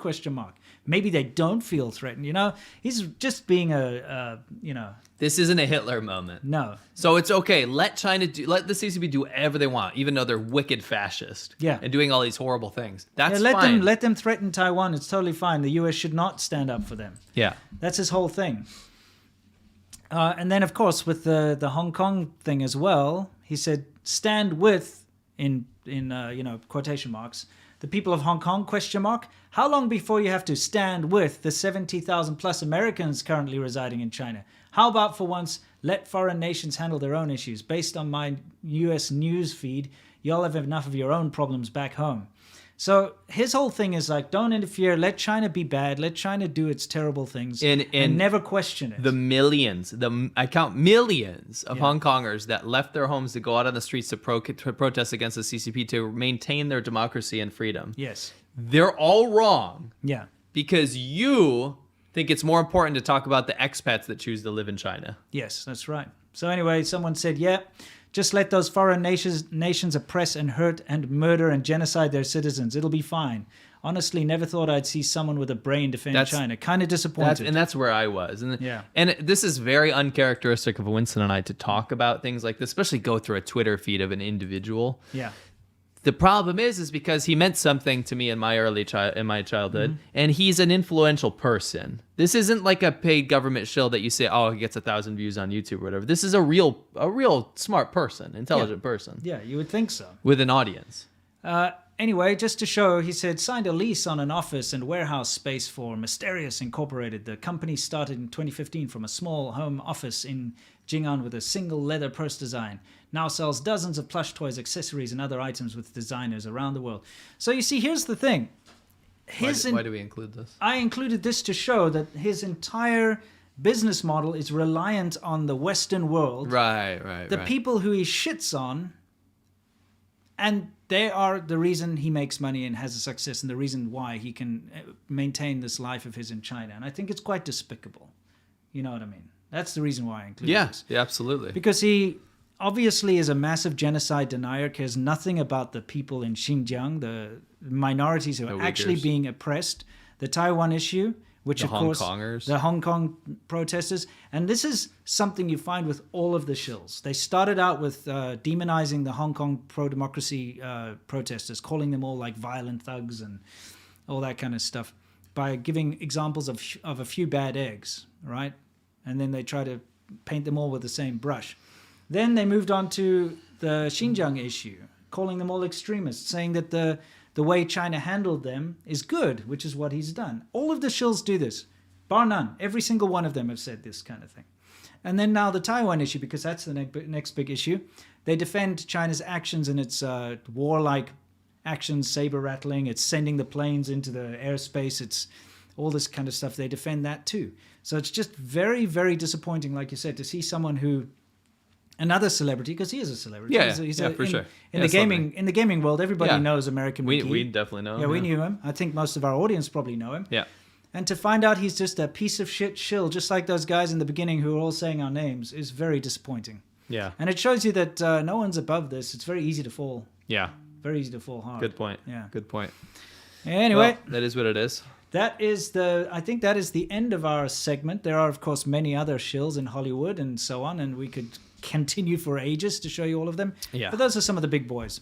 J.E. Chan says, I noticed an increasing degree of racism from Wumaos towards people from India. Thoughts? Please release that compilation as a track. It's going to be my new ringtone. You know what? There's always been a big issue between China and India. It goes both ways. It does. I gotta say. It does. I made a video, China versus India. It's one of my first big viral videos, and I made that years and years and years ago. And I'd just been to India, and I got attacked from both sides because I was trying to do a comparison. There's a deep hatred, okay, on both sides of the fence there. And I mean, of course, India and China are pretty much at war. I mean, look at what happens on the border up there all the time, where they keep... In Arunachal Pradesh, yeah. Yes, they keep attacking each other. It's not a good situation. So you'll find a lot of hatred on both sides. But yes, it's very typical for the Chinese internet netizens, of course, to say bad things about India. And in just normal societal things, I came across a lot of racism towards Indians. I'm sure you did too. Whenever you talk about Indians, the first go-to thing is like, oh, they smell bad. That's what you'd hear from the people. First thing I hear is that it's poor. Yeah, you hear that from people. And without, it's not prompted or anything, you know? No. So it's just, it's kind of part of, but I'm sure there's a similar thing going on in India about Chinese, so yeah.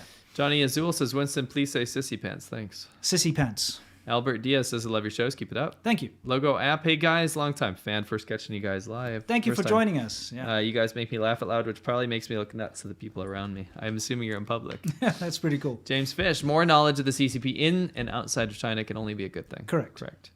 Stry Herd says, I'm a huge fan of you both. Have been watching you for years. I stayed in Taiwan for 4 months in 2015. I can't wait to return. How do I purchase Conquering Northern China? It's in the description. It's vimeo.com/on-demand/Conquering Northern China. Yes. Thank you very much. You know, hopefully we'll be able to bring that to you on more platforms in the near future. Yeah. You know, when we signed agreements for distribution companies and so on, it locked us in for a couple of years. We got screwed. Yeah, we actually ended up, it was our first time doing documentaries, and both our producers and ourselves didn't really know much about this whole game. We were all new. Anyway, the fact of the matter is that will expire soon. As soon as that expires, that gives us the freedom to put it out on a ton of platforms, you know, so just wait. It'll come Shills soon. are going to love that show. Oh, yeah, they're going to love it for sure. Kevin Cleese, thank you very much. UBW, as a Chinese, I fully support you guys. CCP propaganda nowadays is insane. You need to let more people know. Thank you very much, man. Appreciate that. Or woman. Yeah. But I appreciate that. JJ, member, thank you. Thank Billy you for McGinnis. joining us. Yeah.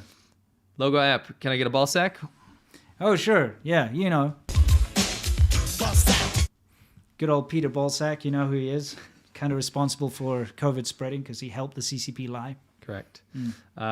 Also, what song is that from? We have absolutely no idea. And if anyone could find that, you're a legend, because I absolutely have no idea. We come across these random things, Weird and it just shit. It was so strange. We just we watched him. We're like, hang on, is he saying Ballsack? Ballsack? We're like, yes. Yeah. And then you put that little thing together. It was great.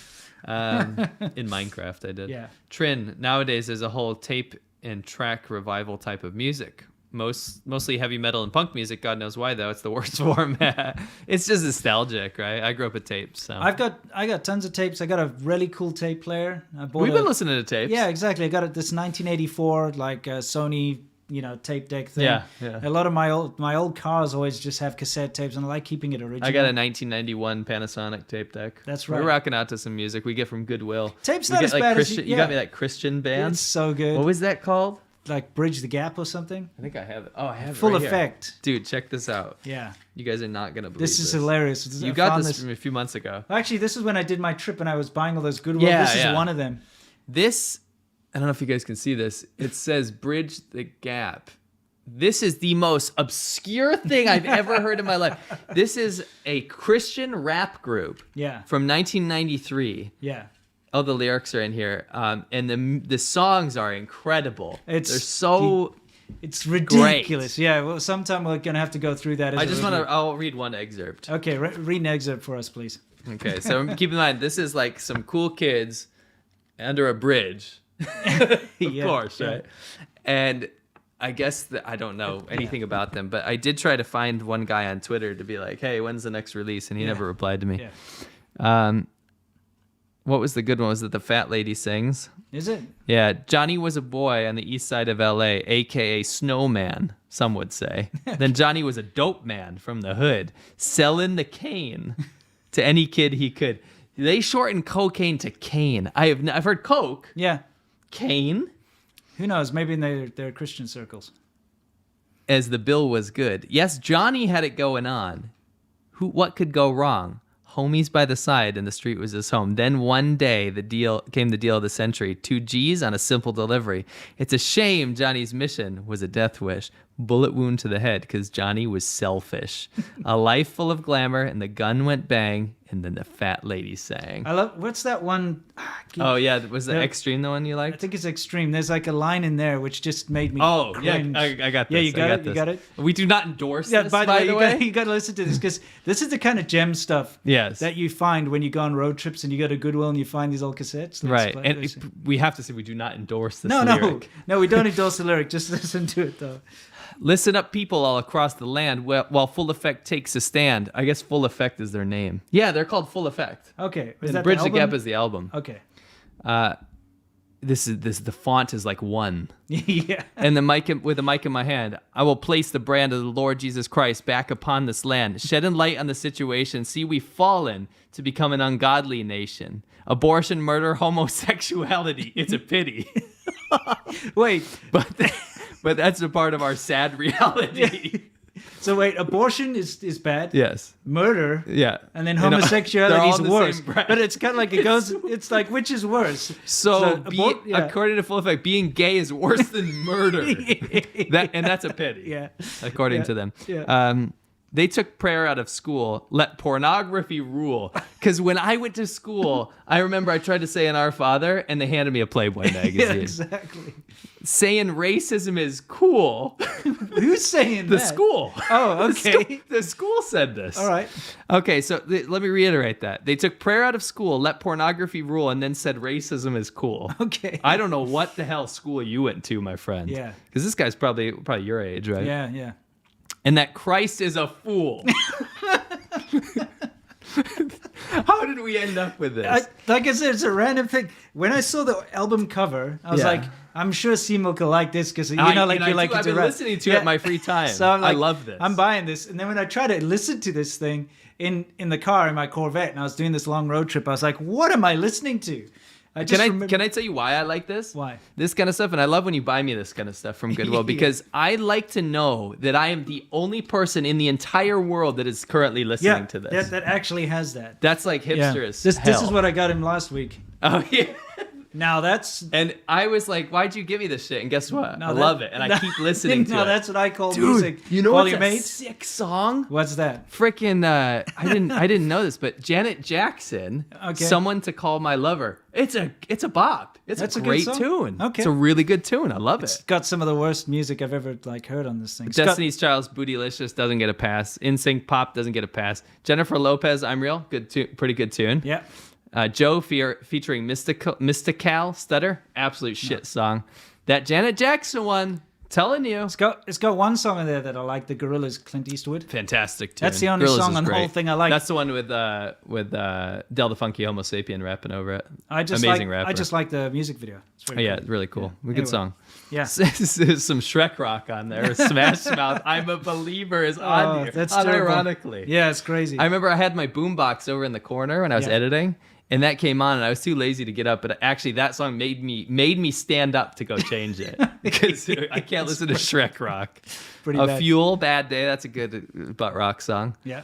U2 is on It's got there. NSYNC on there. It does, and there's actually Backstreet Boys. The NSYNC song on there is called Pop.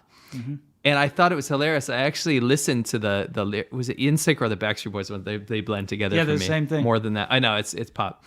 it's about them getting made fun of for being like a shitty boy band, and they're like making excuses like, I'm so fucking cool. Like, what do you got? You know, I'd like to see NSYNC get together with full effect. Absolutely, that would be absolutely. Our viewers are up top when we're talking about Bridge the Gap. Yeah, maybe we should do a listening party. Yeah, we should a little bit. Yeah, we could listen to that. Maybe next time we'll put a little bit of that in there. There's no copyright. Yeah, obviously. We looked it up. There's not even anything about this on the internet. Yeah, at all. No, nothing. There's no lyrics. There's no website.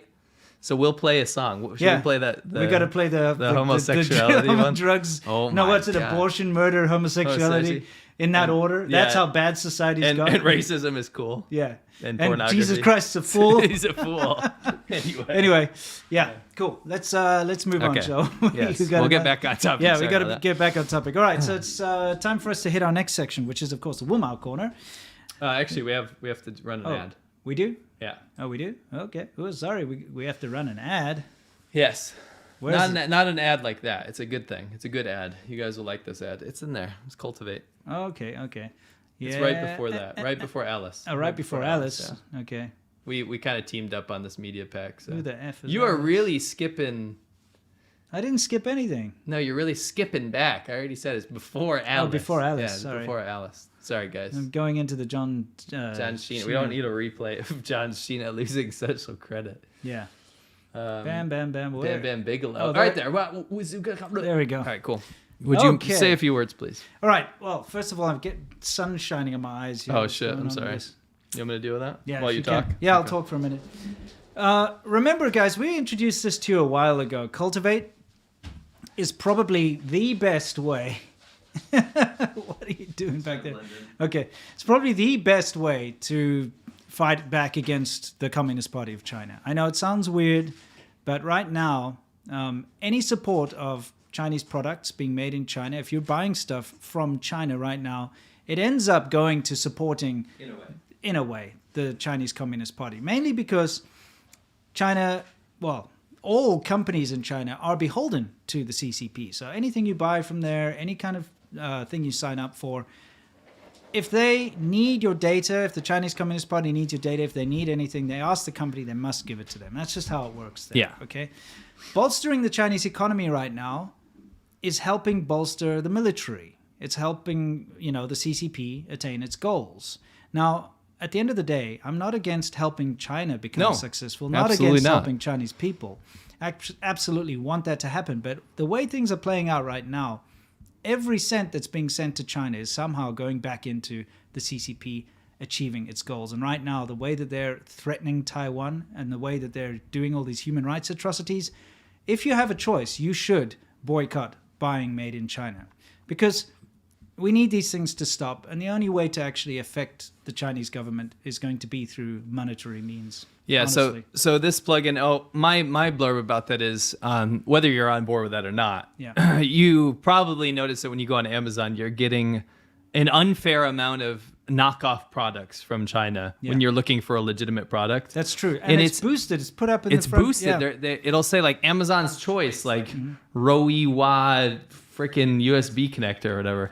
Yeah. Anyway, long story short, the whole point about Cultivate, it's a free add-on. Yeah, you can and put they it have, on. The fact of the matter is, a lot of people that have checked this out, that have watched our stuff, they've complained that it's kind of US-centric. Right. It's only for the US, but they've actually recently added support for the UK, France, Spain, Germany, and Canada. So they are adding more and more support for different countries. So that's the important part. That's why we're talking about it today. So what you do is when you go on to, what platforms is it on? Google, it's on Amazon. Yeah.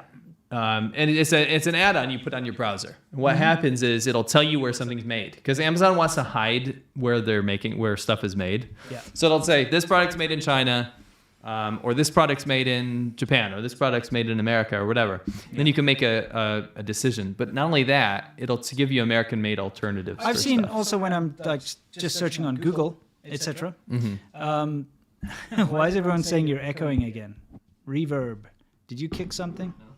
Did you mute your mic? Yeah, I did. Okay. Fine, echo, guys. You echo the dolphin. Shut up. There's no more echo because we've turned the one mic off, so it's impossible. Anyway, I've noticed when I'm also shopping on Google and stuff, the Cultivate app will pop up and tell me, certain things about the products. And of course, they have an option for you to pay it forward and choose a charity of your choice. They've got a thing, which is kind of cool that they've implemented. At no cost to you, by the way. Correct. You can choose which what charity you'd like to donate to, which is very cool. Yeah, it is. So all the links are in the description.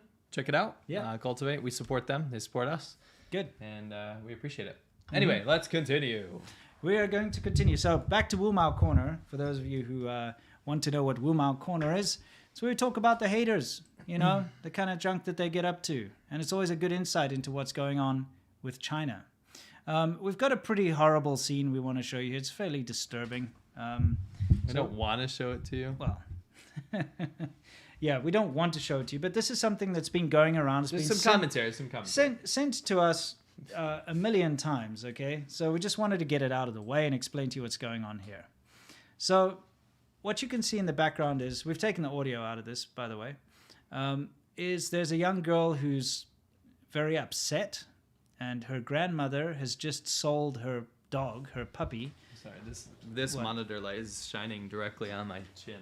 Oh, okay. I moved it. So oh, you moved it. Continue. Okay. And so the little girl obviously doesn't want her dog to be sold for food, okay, which is what's happening here. And she's trying to, beat the grandma. She's trying to give the money back, and it's a very heart-wrenching scene. It's absolutely terrible.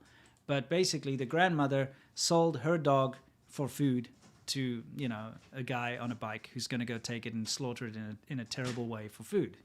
And this is just an unfortunate, horrible side of rural China and what goes on when it comes to the sort of dog meat trade. You know what I mean? I do. Yeah. So we just wanted to talk about it a little bit because it's being sent to us so much. Okay. Are you getting back? Okay. No, but the fact of the matter is, we wanted to let it know that this sad, terrible stuff that goes on with the dog meat trade in China, it's very common in the rural areas. Yes. Okay? First of all, I'm going to tell you about a conversation I had specifically on one of my motorcycle trips. You weren't there with me. I was with Tom. And we ended up in this little shop in the middle of nowhere. In the middle of nowhere, Guangdong or something. I can't remember. We were riding. It could have been Jiangxi. I don't know. But we were all over the place, right? So we end up in this tiny shop. And they're just buying, some supplies for the road. Those little pikey shops in the middle of nowhere. They've got a couple of just a very small selection of goods.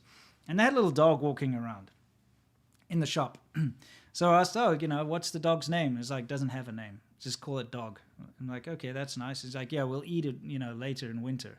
And that's kind of normal. Yeah. That's how things go. Sure. So, it's heartless, but dogs are seen as food in a lot of the more rural areas. Yeah. And this is what's happened. This poor girl is obviously, the reason I wanted to bring it up is I have no problem with dog meat per se, but it's the problem with the older generation especially that has no empathy. Yes, no empathy, no compassion. That's the issue, right? Yeah. It's really, really bad, and we can get into the whole dog meat thing another time. Yeah, absolutely. We don't have to. It just, this is a little anecdote that didn't surprise. When this popped up on my feed, I can tell you how desensitized I am to this stuff because this happens so much. Yeah. The amount of students that would come in crying because their dog got stolen from dog meat trade, or their parents got rid of their dog for dog meat trade. Yeah. It's just how it is, and it sucks. Yeah, so I mean, look, that's the thing. It's a terrible thing. You touched on the whole fact that pets are stolen, and there is this strange idea that a lot of people have out there that the dogs that are eaten in China are bred specifically for meat. Sure.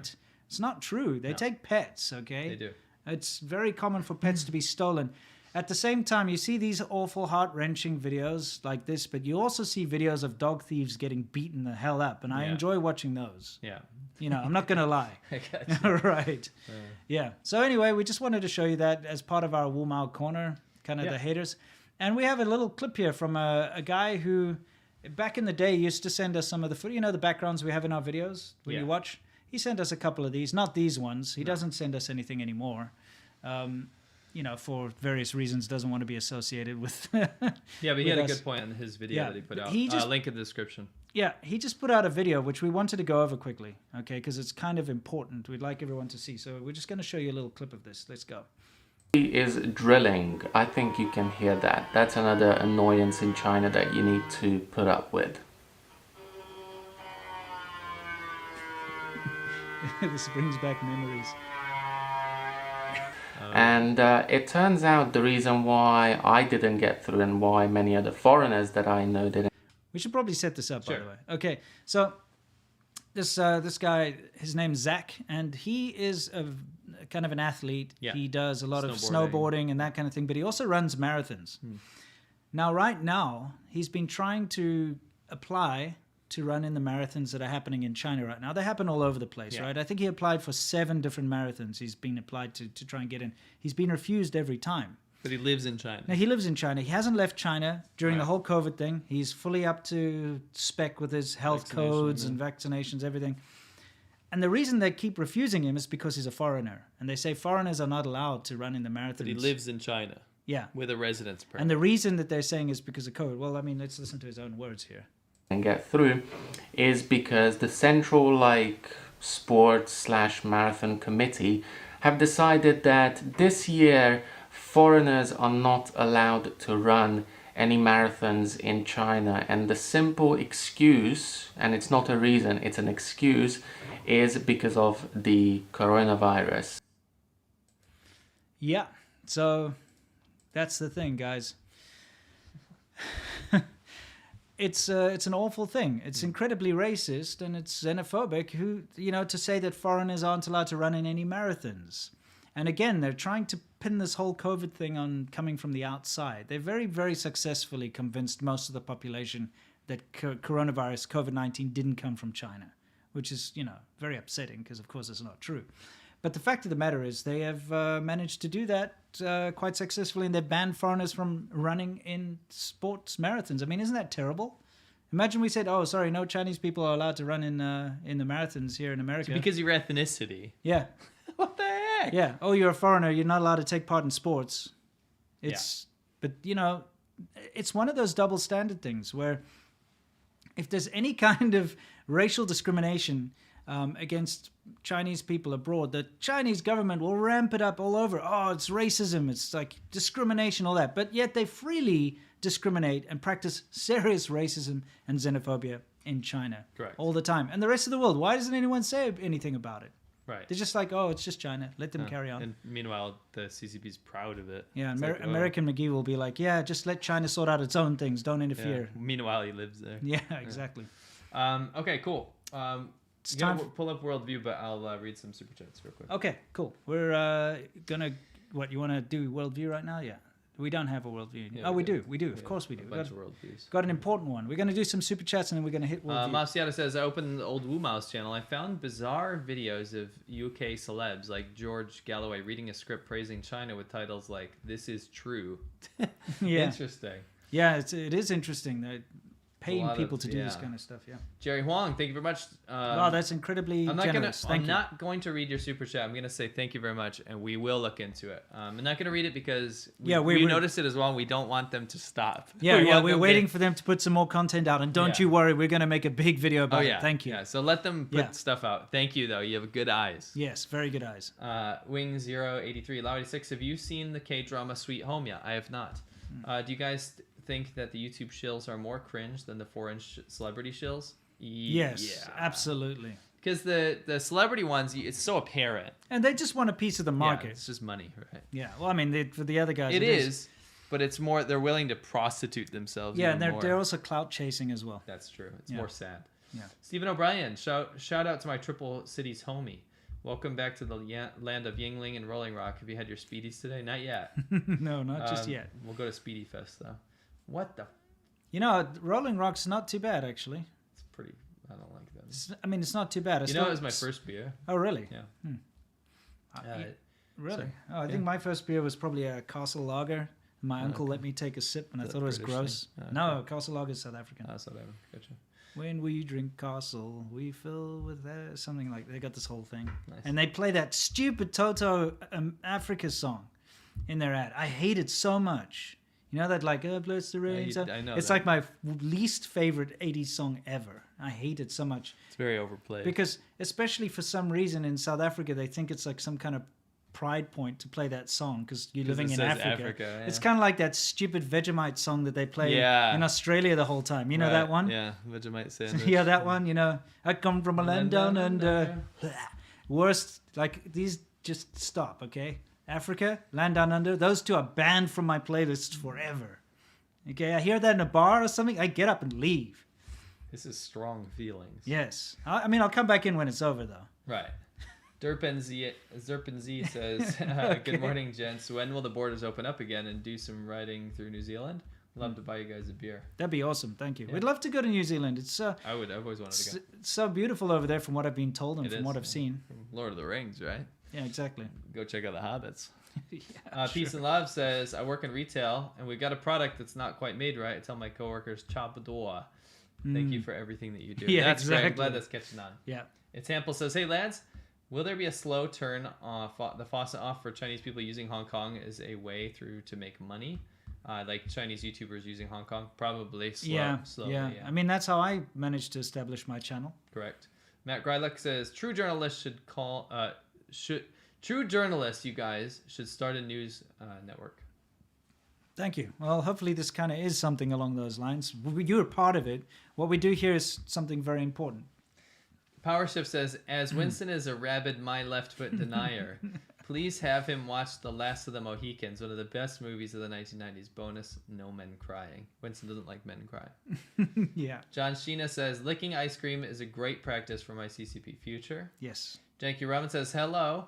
Any concerns about U.S. military-industrial complex taking advantage of the recent heightened awareness of the CCP to advance its own interests? Potentially. Rock M, have you ever heard of Nini Music? Yes, big supporter. Pro-Taiwan independence cover artist. Yeah, I like her. I've subscribed to her. Cool. Rum Runner, Laowhy, if you're in Asia for the ladies, you should leave. Just like that 24 expats left Thailand and left the chat. Yeah. Hey, I think it's pretty scummy, to be honest. Bill Wilson says, let's go, Brandon. What's that? I have no idea. Yeah, me neither. Who's Brandon? And So then let's go, Brandon. One Love says, let's go, Brandon. What is that? What's happening? Who's Brandon? No what idea. did we miss? We missed something. Anyway, we'll move on. Yeah, cool. It's time for us to hit worldview, guys. This is where we talk about something that's happening in the world with regards to China, and it's very relevant this time. It's not just like another what's new. Actually, it kind of is. LinkedIn. Okay, the last big kind of social media, Western social media thing is now out of China. And this is a good thing. Let me tell you why. China has been exerting so much influence over LinkedIn, and also the Chinese government has been using LinkedIn to co-opt Americans in particular as not just spies, but as people to sell information to them. We know someone personally who's, you know, who is part of the military. Participate. No, and they were contacted on LinkedIn by people. They ran away immediately and told the authorities here, exactly. thankfully. But they were contacted on LinkedIn, and the people were trying to get information about his work, you know? Right. What is going on with this Brandon thing? I have no idea. Let's go, Brandon. Yeah. All right, whatever. You know, the fact of the matter is, LinkedIn recently censored a bunch of people's profiles. Oh, apparently it means fuck Joe Biden. Oh, really? We're not getting involved with this, guys. I mean, thanks for the super chats, though. Yeah.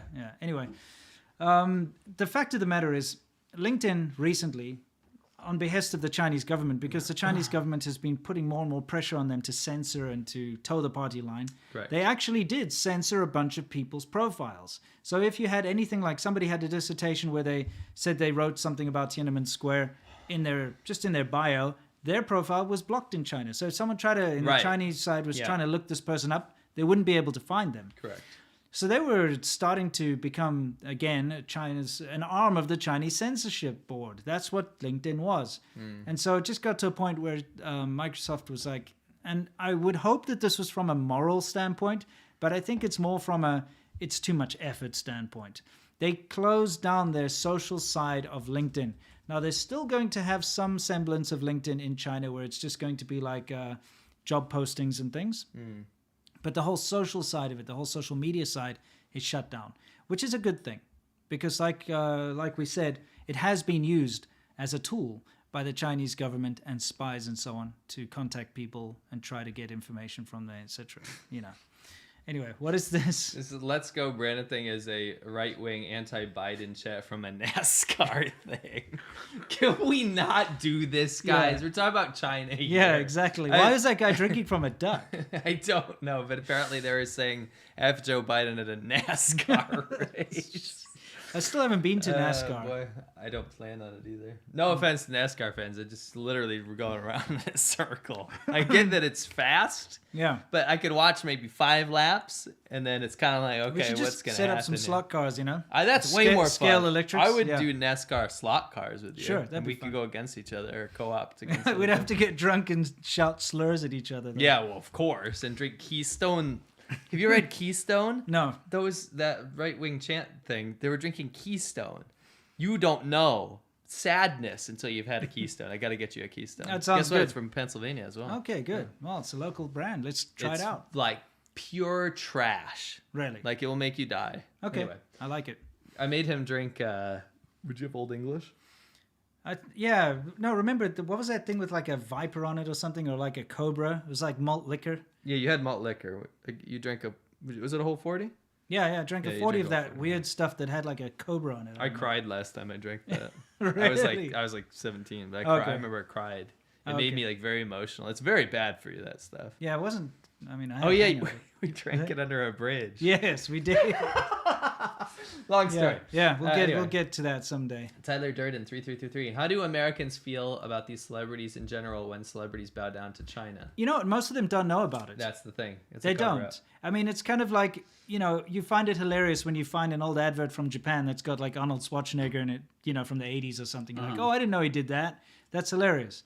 Well, it's kind of like that. It's under wraps, When you're big in China, doesn't mean you're big anywhere else. It's like, you know what I'm saying? People don't know about it. Just like the old saying, big in Japan, now it's big in China. Right. Yeah, anyway. What's the next one? There are some people, I was just looking at the chat and people are getting mad because we're not talking about the F Joe Biden thing. I just learned about it, didn't I? We don't They're know like, anything about it. They're too scared to talk about it because it's too political. No, we just learned about it because we're boomers and we had to Google it. Yeah. Aren't Actually we? don't know I have anything about nothing to that. say because I just learned about it. Oh, you know what? We should probably just head straight into the Q&A. Yeah. It's No, Q&A. you missed one of the No, I did. world views. What did I miss? You did. You always miss the I missed My Media nothing. Pack. You're always spot on. Look, there's like a funny... Oh, see, that's what There's a screwed little up. thing. I know, I put that screenshot in there and it screwed up. Okay, so what is it supposed to be? Very important. Is there a way you can massage that in there? Yes. Give me a second. Let me see if the original...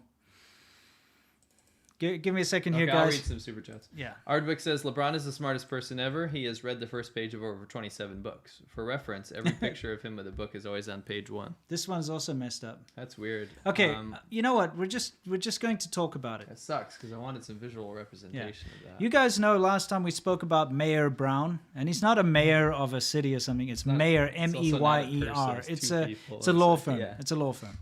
It's a Chicago-based law firm. It's called Mayor Brown. Now, they're very well known for standing behind the whole Black Lives Matter movement, George Floyd. Yeah. They've represented, a lot of lawsuits and a lot of legal proceedings around this. They're very well known for, if you look at their website, they're all about equality. They're all about like minorities and diversity and all this. It's a big focus of their, of their business, really. Right. They've raised, $1 billion to give to like ancestors of slaves, all this kind of stuff. So they're big into the social justice stuff is what I'm trying to get here. Which, Okay. Nothing wrong with that, right? Yeah. What's wrong with it is that they are also the people who were representing the Hong Kong University trying to get rid of the Tiananmen Square monument that they've got there. And that's deplorable. It's called the Pillar of Shame, okay? Yeah. And it's basically a big spire-looking thing, and it's got a bunch of, anguished faces in it, and you can look it up online. And it's been there for quite some time, okay? And it's there to represent the victims of the Tiananmen Square massacre, okay? And they are the law firm that actually sent the letter to say, you must remove this now. So this law firm that's all into social justice and all that, again, only care about these kind of social justice issues and these political issues if it's profitable. Yeah. Because they're very willing to stand on the side of the Chinese government in order to get rid of a Tiananmen Square monument. Right. Okay? Now, they've just backed down. Obviously, because people have been talking about it. We spoke about it on our podcast last week. People have been talking about it. 30 NGOs signed a letter of complaint against them. Like, how can you be so against human rights that you would, get these human rights symbols taken down. You're supposed to be this social justice thing. Yeah. And so they backed down and they said they will not be representing. I mean, how deplorable is it to represent human rights, right? Yeah. And they backed all of these other movements, which is Yeah. great for them. Yeah. But then if it's about Tiananmen Square victims that were murdered, they support censoring and removing a monument to those victims. Yeah. In support of the CCP. Yeah. So they gosh darn damn straight they back down. Otherwise there's going to be a freaking bad look. Turns out it's not the first time they've backed the wrong team. Yeah. There was a situation in Glendale, California, where there's a monument to comfort women. It's like a statue to comfort women. We have to explain what that For those who don't know what comfort women are, is during the sort of nasty days of World War II and that sort of thing in Korea and China and so on, the Japanese imperialist army would basically kidnap women and force them into prostitution in order to keep rape, prostitution, in order to keep the troops happy, and they called them comfort women. Yeah. And so they put a monument to this, and so a bunch of disgruntled people of Japanese descent, etc., they actually tried to sue to get that monument taken down. And guess who was the law firm who tried to get the monument taken down? Same thing, Mayor Brown. They obviously really don't care about human rights and that kind of thing. They also backed out of that one, by the way, when they got called out. So that's pretty bad. Yeah, when you see them standing up for like George Floyd and BLM and stuff, take it with a pinch of salt. They don't give a shit. They're only doing it because it's profitable right now. So Mayor Brown, as a law firm, you're helping Japanese imperialists deny comfort women and stopping the protesters against the Tiananmen Square massacre. Yes, Wow. you're trying to hide the Tiananmen Square massacre from view. Horrible, horrible law firm. Fantastic. Anyway. Don't send us a letter. Yeah, please don't. No, it's just the news. It's the news. I think we're allowed to read the news We in certainly Minecraft. are. Yeah. Tanui Tahitian Fire 987 says. Oh, we gotta go to like. I'm sorry. Sorry, we gotta say that it's now Q&A time. How would they know? Where otherwise? we answer your questions and you question our answers. Let's hit it. They said, as someone who studies U.S. foreign policy in depth, I have my doubts about figures like Adrian Zenz or Pompeo. I feel like they are pushing manufactured consent, sort of like the Naraya testimony or lies about WMD's thoughts. I have a quick piece on that. Sure.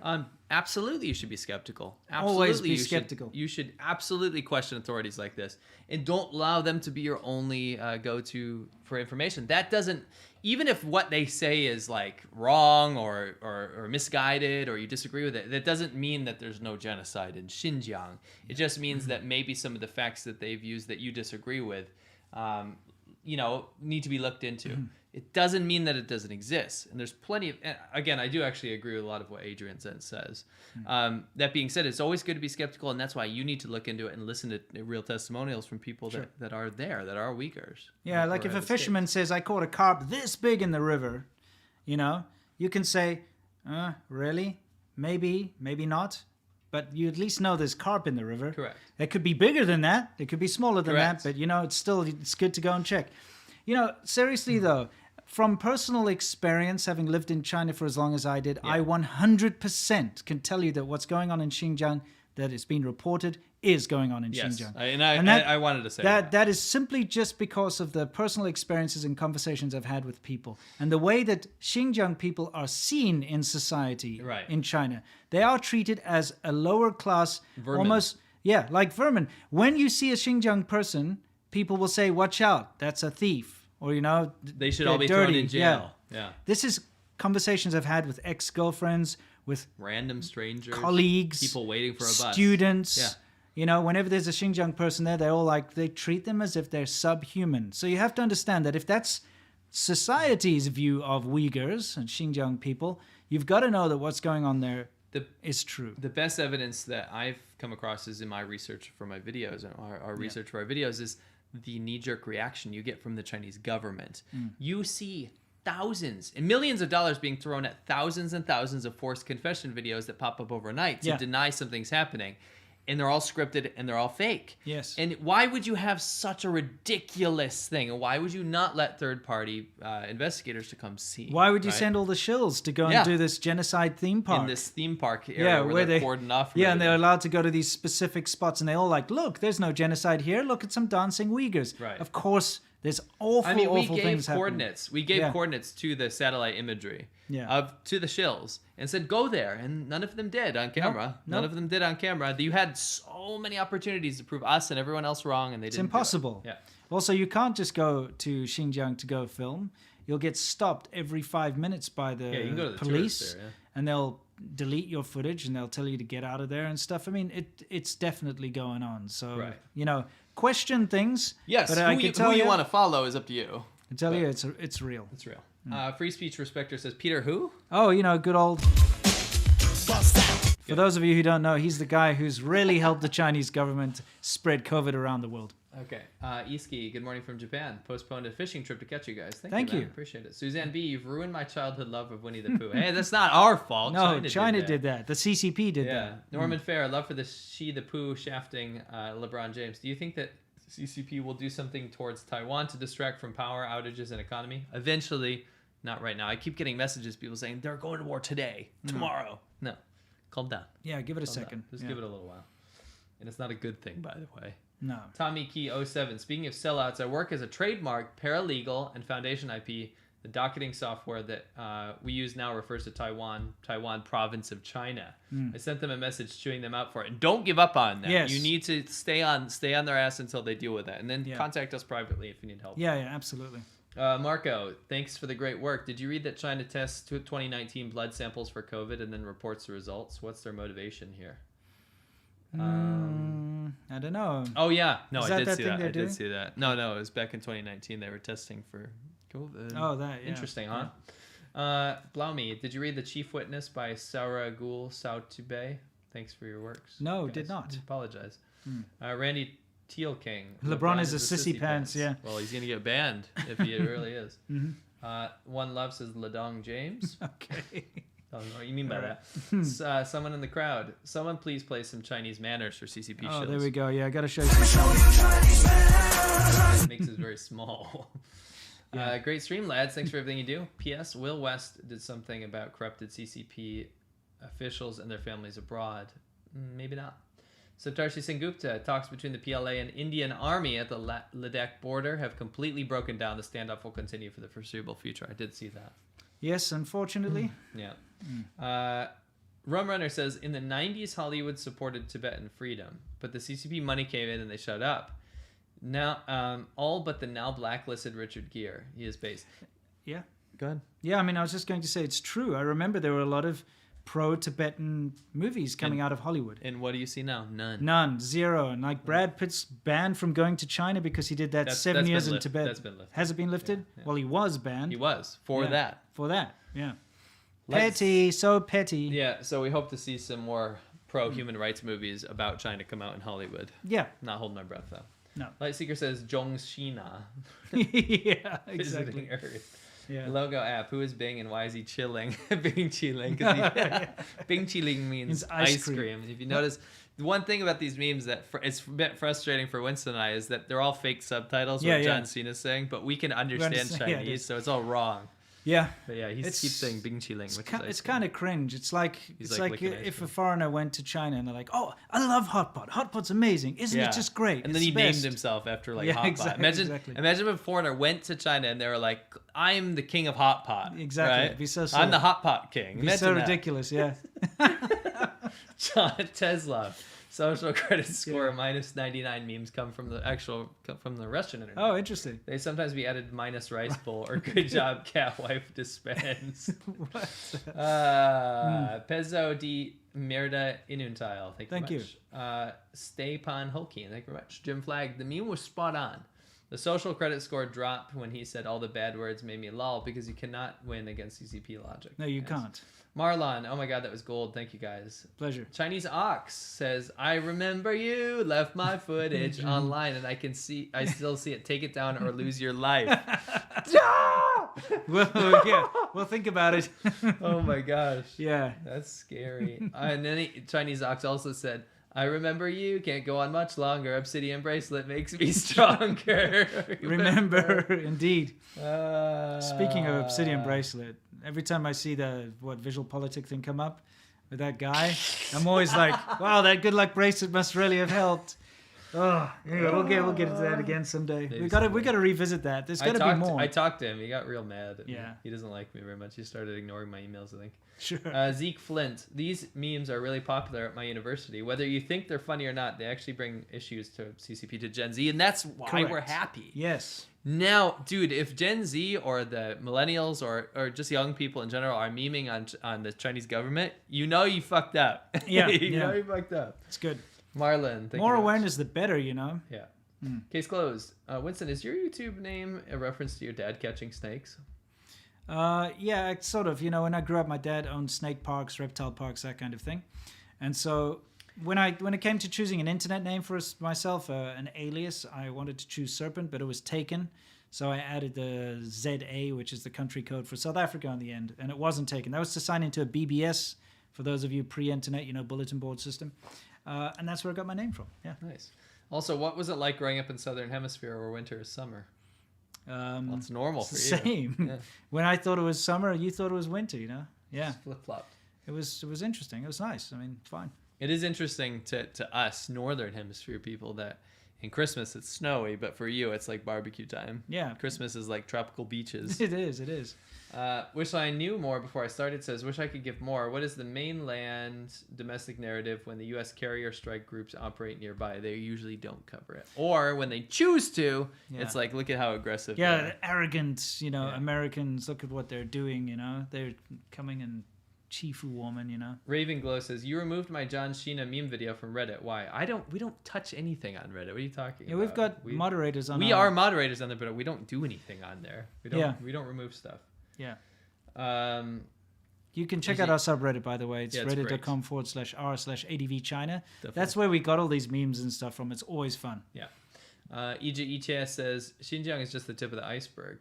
A lot of horrific things happen in Xizang. Yes. Xizang is Tibet and Inner Mongolia as well. You're absolutely correct. Yeah, we got caught up in that whole thing. Yeah, in Inner Mongolia. I made a whole video about that. Yeah, so did I. Yeah, you did too. Chef, thank you very much, Chef. Just saying, 1986 says, I want to add some constructive criticism to your commentary. The problem I see is that you have this black and white commentary on the CCP. Unfortunately, things are never this simple. I think you're quite new here if you think that. We absolutely are the people to go to if you want nuanced view on why things are the way they are. It's not that this is bad because it's bad. Yeah. If you watch our content, maybe you should expand to our personal channels as well. We definitely research everything and tell you why it is what it is. Yeah. VGC, I'm trying to listen, but I've got that Why Beijing Tiananmen song stuck in my head. That's the worst song. Why Beijing Tiananmen是太阳升. Terrible song. I'm gonna eat a cough drop. Don't mind me, I have a sore throat.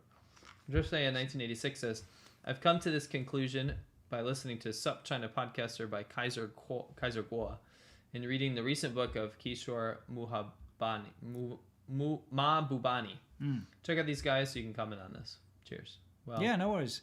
You know, of course, there's black and white with everything, but you also have to understand that what comes out of China is only white. They only say good things about the CCP. So we like to dismantle some of that. We have to be the voice on the other side that can show you that it's not what they're saying. Right. Of course, there's always it's not a gray. Always negative. No, though. There's always a gray in the middle. And again, it's the people of China that are the gray. That's the good people. The people are great.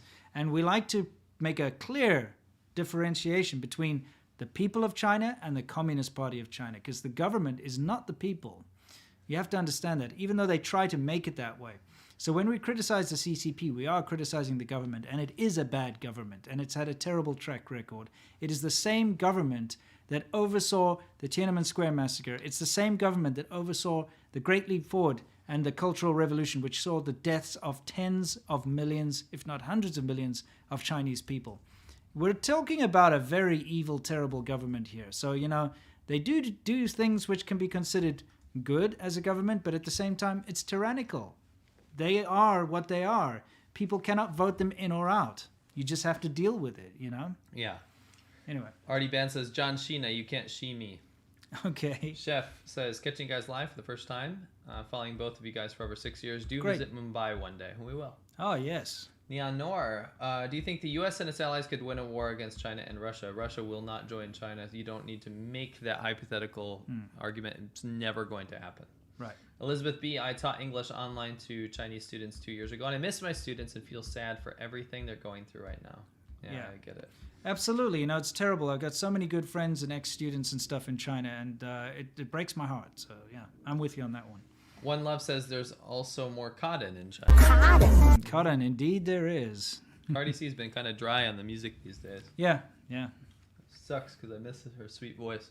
Mike S says, just did the math, and 400 years equates to $400 a year. Sorry, $400 per year equates to $1.09, so $1.09 per day.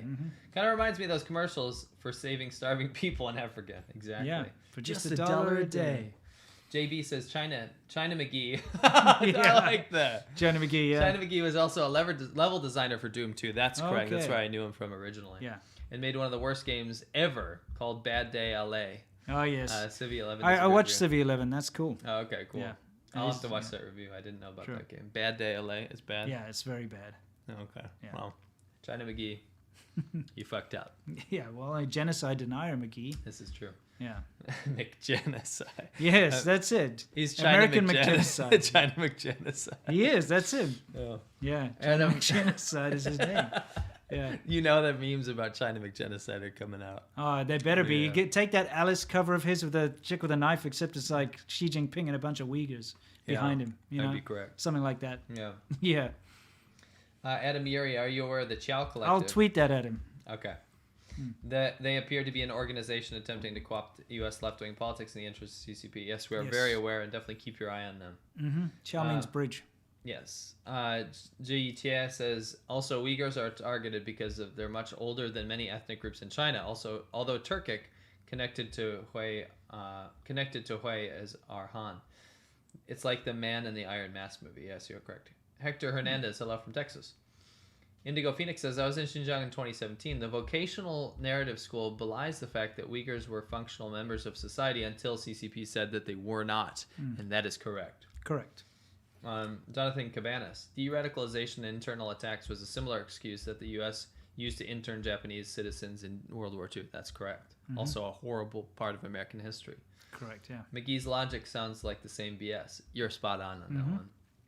Yeah, you cannot support the Chinese government, not as a... I mean, would you walk around in America and ask people, like, do you support the Japanese internment camps that we had here? Who's going to say yes? Yeah, no one. No one does. If someone did, then they're in the same logic camp as China McGenocide. Yeah. American China McGenocide. What is he? Yeah, China McGenocide. It's evolving. Yeah. I don't want to say Chinese because he does not represent Chinese people. No, of nor course does the not. CCP. No. CCP McGenocide. Yeah.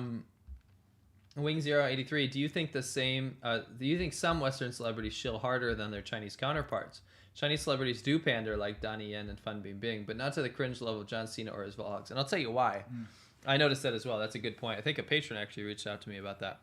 They said, why is it feel so much dirtier when Westerners are shilling for the CCP? And that's because the Chinese people don't have a choice. If you're going to be a celebrity, you are forced to do that. I mean, I'll be honest with you, most of them don't disagree with the CCP, but they have to go out there and verbally say that. They're Chinese citizens. They don't have a choice. Whereas a Westerner has a choice. Yeah. They do have a choice. There's no gun to your head. No. You know what makes it more cringe, though, is most Westerners that do this, they don't actually understand what's happening in China. They don't understand China, yet they're championing what the CCP is doing without having a knowledge of what's actually going on there. Yeah. So that makes it worse. You know what I mean? Boycott China says Biden warned... Nah, he didn't. That's not true. Dodo Annie. As someone from Romania, a country went through communism. Thank you for showing the truth about that. Communism in practice is horrible. Thank you. Absolutely. We absolutely agree with that. Sorry to communists out there. Granola Brandborg, you guys are great.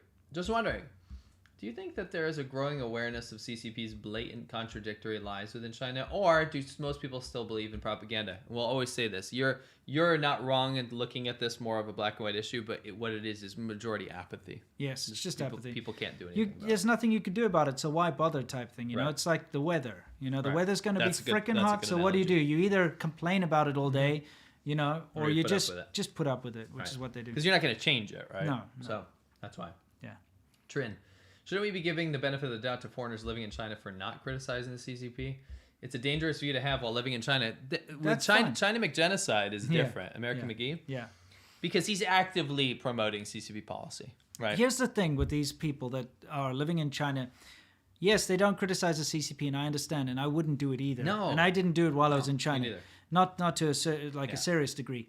That's correct. But what they do is they criticize America, they criticize Australia, they criticize the UK, they criticize Canada. They go out of their way to overly criticize all these other governments and countries But while zip their mouth, praising the CCP and not uttering a single word of Not criticism one. You'll never towards see anything. One. You'll never see one. That's what's disingenuous. So if you're going to be political, you have to be balanced. Right. That's the thing. Right. You get, like I said, there are certain, people and YouTubers even that live in China who don't get political. And they just talk about their language learning or their food and stuff. And it doesn't make them super popular, but I have a lot of respect for them because they don't get into this whole debate because it's unfair. It's not good to be able to sit there and use Western platforms, which are actually banned and blocked in China anyway, to go and criticize the West, but at the same time, not offer a single ounce of criticism towards the Chinese government. You know? That's correct. Saptarshi Sengupta, what's up? He says he gets to get away with all this because America's free. If he was from India, he would have been banned here and arrested for sedition upon return. Philip C, sorry, he said, is the likelihood of a PRC or with ROC conflict high enough for you to recommend established expats to get out of China and Taiwan? Not yet. I would recommend getting out of China. Here's the thing. Years and years ago, and I'm going to say more than a decade ago, it was exactly the same. I mean, yes, right now there are ramped up tensions. It's much higher than before. But it's always been that kind of idea. People are like, should I go to Taiwan? It's dangerous. The China might attack. You know?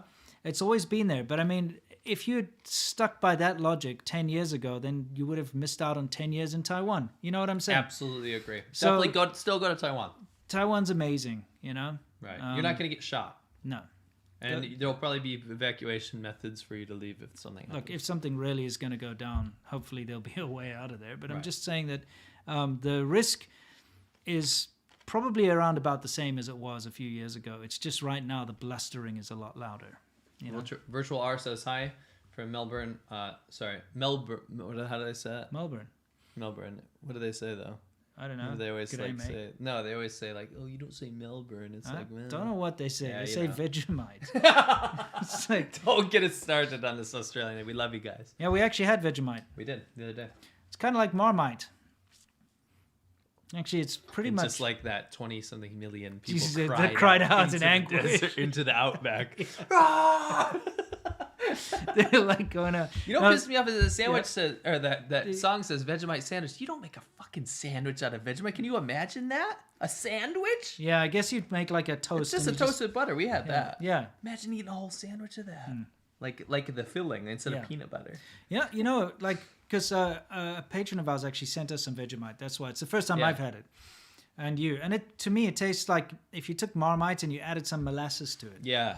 And it's you know stronger. I am not a fan of Marmite or molasses, so it's kind of like a double KO. Shit. You know, it's like pretty shit. I mean, it's an acquired taste. It's not horrible, but it's not great. Well, for me, it was a double whammy. It literally felt like a tastes big like a punch byproduct twice. to me. Well, either way, it's a national pride thing. So you know. Yeah, no. And you got to understand that people love it, and you know, maybe it's an acquired taste, just like beer. Let's be honest. First time I drank beer, I didn't like it. Yeah, okay, correct. It takes time. So maybe Vegemite's bloody delicious. You just have to eat more. So how about you eat more of that stuff? We'll keep going. Yeah. Well, I mean, I don't hate it. It's just not very good. No. We're allowed to be impartial. Tim Tams are great though. Those are great. Suck that. Yeah, you like through there. you bite the edges off and you like suck coffee through it, and it been like doing melts. that for a long time. Yeah, Tim Tams are awesome. Yeah, they're actually pretty popular in America. A lot of people think we don't have them. Yeah, you can actually buy them here. In most stores, yeah. It's great. He said, "Thanks for introducing me to Taiwan beer. Have a 6-pack on me." Thank you. You're and welcome. Taiwan beer is awesome. And if you don't like the taste of Taiwan beer, buy it to support Taiwan. Yes, exactly. They also have like a pineapple beer, which is pretty cool. Yeah, it's not alcoholic. No, it's alcoholic. You got like 0.3%. it's like, no, you get the ones that are like 2%. Oh yeah. You can get a little higher. So they've got like pineapple beer, which is actually really nice on a freaking hot, humid day to drink that. Very refreshing. Yeah. VGC says, do you think Vietnam is bound to be on the same path as China? Unfortunately, maybe. Just because they've seen it's a success story. But if China ends up going a little too hard on the controls, you might see Vietnam veering off in a little bit of a different direction. I mean, they will want to make themselves attractive to Western companies to open factories. Yeah, so they might not go all in. Yeah. But when they get more money at it, you never know. Yeah. Dylan Phillips, ciao from Italy. Michael Corleone, thank you very much. Ain't Paul instead of Saint Paul. Right. I constantly watch the clips in the background to try to spot birds. Still no luck. Godspeed with what you're doing, gentlemen. Thank It's you true, very though. much. It's very, very seldom. Yeah. Again, it's not, when we say there are no birds in China, obviously there are We mean birds in China. seldom. But especially in the urban areas, you won't spot a bird. Because if the birds go there, they get captured and eaten. And that's the thing. That's the That's right. unfortunate truth. So, you know, the birds that survive, they know not to go to the urban centers anymore because it just means instant death, you know. Correct, yeah. So they don't do it. Calibre, have you heard of the billionaire Sun Da Wu, who was jailed a few months back? Do you have any comments on him? I actually talked about it in my video, but I didn't go all in. Yeah. Da Don, you got to understand, Balsack. Oh, yes, you do. You got to understand, Balsack. John Cena, Meg You know he is, right? Yeah, we know. Okay, we know. all right, just LeBron Mao, they're not shills. It's responsible for COVID spreading. Right. You know, helping the Chinese government cover up COVID. Turns out he might actually be responsible for making COVID. Oh, I mean, kind of. Yeah. Yeah, well, you know, Yeah, in helping Minecraft, helping it yeah. kind of become what it is. All kinds of good stuff. Yeah. But he says Eco Health Alliance, more like Eco Death Alliance. You know what I mean? Like Eco Unhealth Alliance. more Yeah. like manipulating protein structure. Yeah, exactly. Cleavage sites. You know cleavage what I mean? sites. Am I right? I'm not talking about tits. Yeah, exactly. You got to understand, Balsack, John Yeah. Sheena, Mei Goran McShee, and LeBron Mao. They're not shills. They've just cottoned on to Chinese there values. we go. Yes. Give them Chinese manners. Okay, we'll give you a Chinese. He says, I'm happy, I'm feeling glad. I got sunshine in a bag. Yes. I'm useless but not for long. The future is coming on. Great Yeah. song. Clint Eastwood. So sorry, JPN. And don't forget to buy now that's what I call music 8. Yeah. Great. Sure. You think you Link can just in the buy that? description. You can probably listen on Spotify. Yeah, sure. Yeah.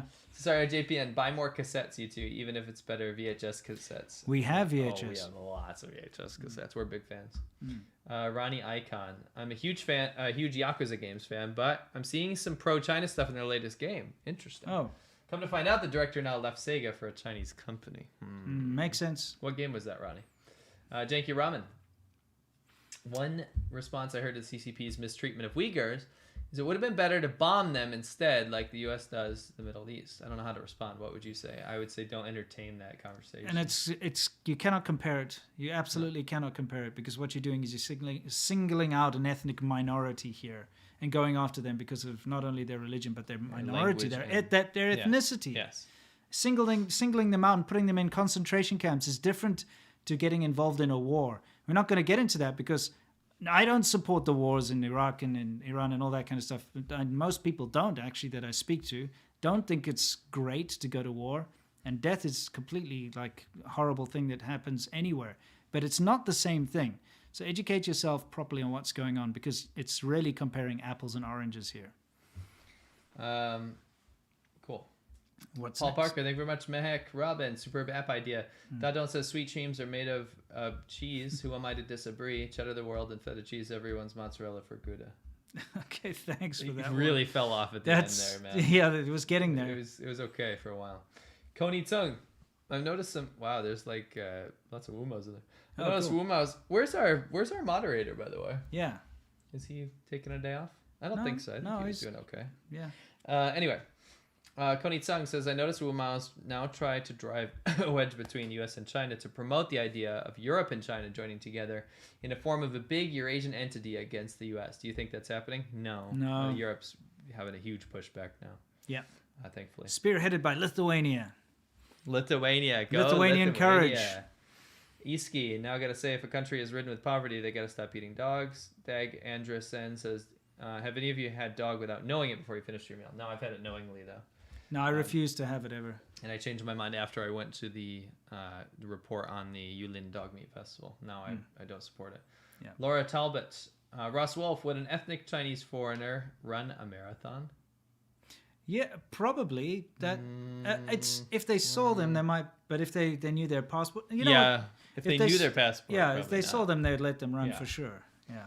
SSDD442 says, hey, they will be able to top the medal count at the Olympics when they ban foreign athletes. Yeah, true. Alan S. just want to say ethnically diverse sperm pillows are always the best design choice. What is that even supposed to mean? What? Okay. Ross Wolf, I blessed the Vegemite sandwich down in Africa. Yes. No, thank you very much. Thanks, Ross. You know, that's a very factually inaccurate song. Is it? Because they say Kilimanjaro rises above the Serengeti or whatever. That's not even near each it's other. not even close. No. Even I know that. It's dumb. Dustin D, if the CCP is ramping up their focus on removing Western influences from society, when do you think they'll address the biggest Western influence? Communism. Yeah, true. They never will. Dadan says, never forget South Africa is still a land down under. That's true. Do really women is. glow and men plunder, whatever Isn't the hell it it men says? chunder? Something like that. Thrown up. I don't know. Plunder, chunder, yeah. Actually, very similar. Australians and South Africans, very similar.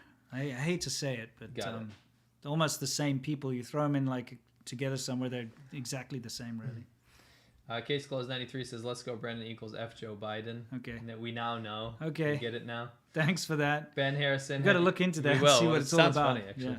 Ben Harrison, have you read the news article saying that the Chinese social credit system is the same as the West? What news article? And if they said that, they can go watch my video and swivel. Yes, exactly. DB Coop, the crowd saying F Joe Biden. Okay, we get it. Okay. Bjarni Christiansen, our man, just talked to you earlier. Happy to support you guys. A little question. Most Chinese can't swim, but where do their drinking water come from, and is it clean? Well, it's treated. It's treated, yeah. And then, drinking water is not clean in China. You cannot drink the water out of the tap or the faucet, as you call it here. You will get sick. I did a whole video on that. Yeah. I tested it for bacteria and stuff. Yeah. You even found that some of the bottled water is pretty crap. Not perfect. Yeah. Mihak, and that was in a really good area. Yeah. Mihak Robin, welcome. Indo-Pacific and World Affairs, CCP wants to ban sissy pants boys after the PLA got thrashed by Indian Army soldiers. Yeah, we'll never know. I don't think that's the reason. Yeah, I don't think that's why.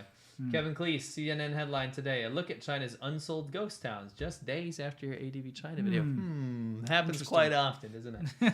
Then what happens is a lot of news outlets, and I'm not giving us tooting our too much horn credit. Too much credit. Yeah. But what they'll do is they'll see if something works, then they'll cover that topic. Yeah. Ben Harrison, my main YouTube account was blocked for saying calm and true accounts about China. It is censorship, or is it hypocritical on your behalf? Depends on what you said. Martin Helma, have a beer from me, dudes. Thank you, and I will. Nice. I'll get a silver bullet. Nice. Did you hear that Apple just banned the Quran from their online store in China on request of the CCP? Where is the stop Islamophobia in that one? Is that true, though? It is true. Okay, they've horrifying. banned a very popular Quran app from their app store in China. Wow. And again, I mean, look, that's the thing. If a company wants to operate in communist China, they have to follow the laws. Otherwise, they get cut out. So if Apple doesn't remove that particular product from their app store, they will get boycotted. They will get shut down. But that's where you need to stand up to Apple. That's where we have to look at the moral component. That's what I'm of saying. all We this. need to talk about Apple. Apple should be able to say, you know what? No, we're not going to do that because Right. that goes against the basic human rights. I mean, Right. if people want to read the Bible or read the Quran or whatever, they should be able to. Correct. But China says, no, it's not all right. And then what happens next is... Nice kitty reference. The thing that happens next is the rest of the world says, it's fine. It's just China. Again, and this pisses me off because imagine that happened in the States. What would happen? Oh, yeah, no, sorry. You're going to have to ban any... I would help them protest. Yeah, about the Quran in America. Yeah, you bet you there'd be protests. I would join. They'd burn the country down. I wouldn't do that. I mean, I'm just being honest. There would be so much craziness going on. But because China does that, it's fine. And you know what? Apple doesn't get much kickback, do they? Oh, people certainly talked about it. Because the people that normally protest here, I mean, they all got their iPads and iPods and earpods and stuff anyway, so they'd be attacking their own selves if they went to go against Apple, so it wouldn't work, would it? It's like, yes, I'm going to protest against the company that in my entire life revolves around. My advice would be to call Apple and waste their time. Waste their time on the phone and tell them this is why this is wrong. And they have to listen that's actually something that you mentioned before. That's not a bad idea. Is that when these companies pander to China, is to send them an email or call them up and actually ask them, why is it that you're willing to block this Quran app and then in China? record their response because we'd like to know. It'd be good to know why. Yeah. Laowhy says the chief witness is a report from Xinjiang from a woman who was detained in a re-education camp. Oh, okay. HG says, I hope you guys will go back to Taiwan and make some more episodes from there. I live there and it's an awesome place. It's Bet great. Your bottom dollar we will. Yeah, we can't wait to go back. If the opportunity arises for us to, in the near future, go to Asia again, Taiwan's on the list for sure. Yep. Absolutely love it. A. Watson says, thanks for another great show with great content. Smash that like button. And which Winston show were we supposed to watch and prepare for next week? It is in the description. It's called I Was a Bodyguard for a Chinese Serial Rapist. Yeah, that'll stick in your head. Mal says, for the 2022 boycott, should we now focus on a broadcast boycott? Since there's a travel ban to China, not even the athletes' families can travel there. A diplomatic boycott would be moot at this point. Yeah, I think everyone, a broadcast boycott would be, if companies are going to broadcast this, they need to hear from you. Yeah, absolutely. Probably the best thing to do. And find out what sponsors are sponsoring it, and then call them and waste ask their time. why are you willing to genocide. support a regime that's got such a bad track record when it comes to human rights? Right. Waste their time and money. Boycott China says 500 CCP. Families own 90% of China's wealth. That's right. Correct. PB is Wan Huning, a popular public figure in China. Seen his articles that make him out to be a modern-day Zhuge Liang. Xi's policies are attributed to him. Not in the popular zeitgeist. Mike, Mike. Everything belongs to Xi. It was all Xi's idea. Yeah. That's what he's putting forth, really. Mikey Mike says, I'm sad now. McGee was an artist designer for Quake 1. Yeah, he had his fingers in a lot of pies. Yep. Free speech respecter. Why doesn't Russia respect China? Why did they support the CCP in the first place? Was it more to combat Japan and more? It was convenient. But the Soviet Union and China were more enemies than America and China were. They actually went to war. They went to war. We should talk about that at some point. You know that Mao Zedong built an entire, it's called Dixiacheng, an entire network of tunnels and stuff under Beijing because he was afraid of the Russians attacking the Soviet Union. It's crazy. It is crazy. I don't think a lot of people know that Communist China under Mao went to war with the Soviet Union. Yeah, they had it was long. It was a battle. They had a battle or two. Yeah.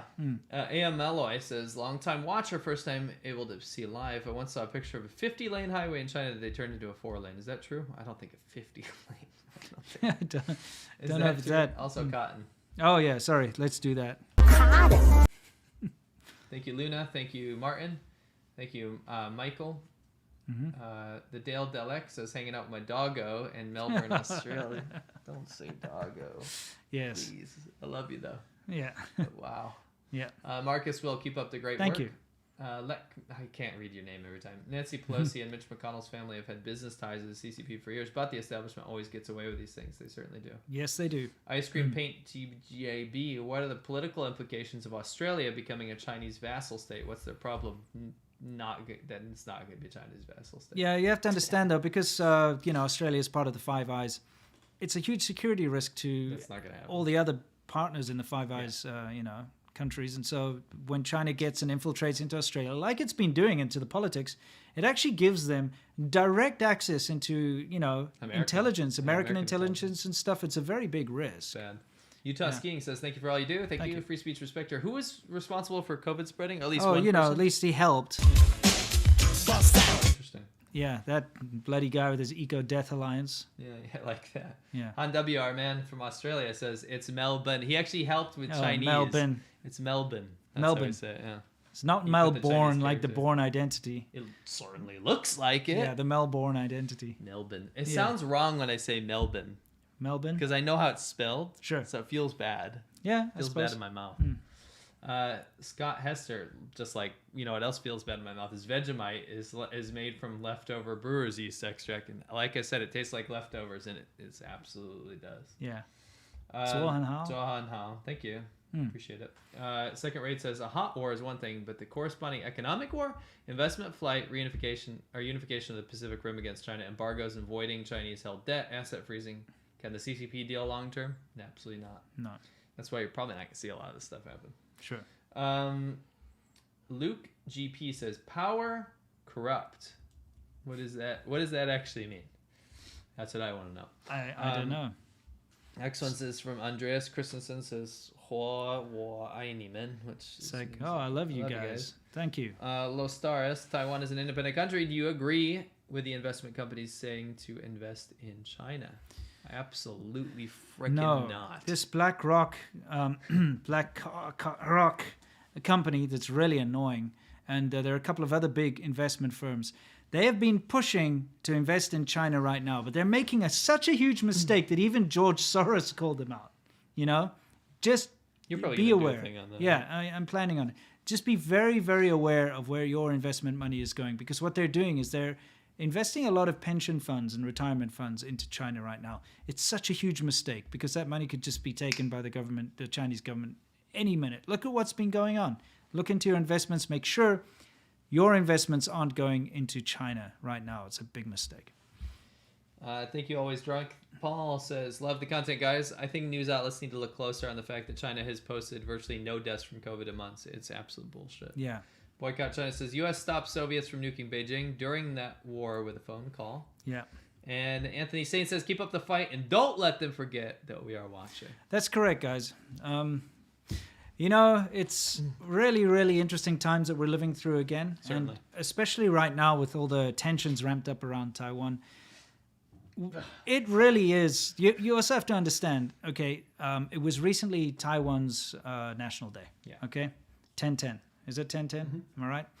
And of course, that infuriates China because they think that Taiwan is not its own country and it shouldn't be celebrating its own National Day. And also, it was recently China's National Day not that long ago too. So, they've had all the reasons to try and upset this whole idea and to bluster more and more. So when it was Taiwan's National Day, you've seen the president of Taiwan going out there and, English vegetables, it's what we call her, Tsai Ing-wen. She's been going out to say that they're not going to bend to Beijing, which is fantastic. She's a great leader. She's really a fantastic person, runs a very good country. And so, of course, China's mad, and they're sending all these planes. They've sent a record number of planes and these incursions into Taiwanese airspace. They've sent bombers, they've sent fighters, they've sent all this. They've sent 115 or something planes in a couple of days, and that's more than they ever send in a year type thing. They've just been bombarding them with these threats to try to make them shut up, and they're too embarrassed. They don't want Taiwan to go out and say hey, this is our National Day and stuff. So right now tensions are high, and hopefully they'll calm down now that this whole National Day thing's over. We'll have to see, but we just hope for calm. We do not want an armed conflict to break out, and it will, if China pushes it too far. And that's the thing, because they keep pushing. And, if they push too far, something's going to happen, and we don't want that to happen. That's correct. Yeah. All right. Is that it? We'll catch you guys next time. Okay, guys, thank you so much once again for watching, being a part of this very important conversation. It is, again, the highlight of our week. Yeah. And it's so nice to have you here. Thank you for joining us live. If you're watching us, outside of that, we'll see you next time. And, of course, stay awesome. And I'm not going to cut myself off this time. Again, let's try count this down. 5,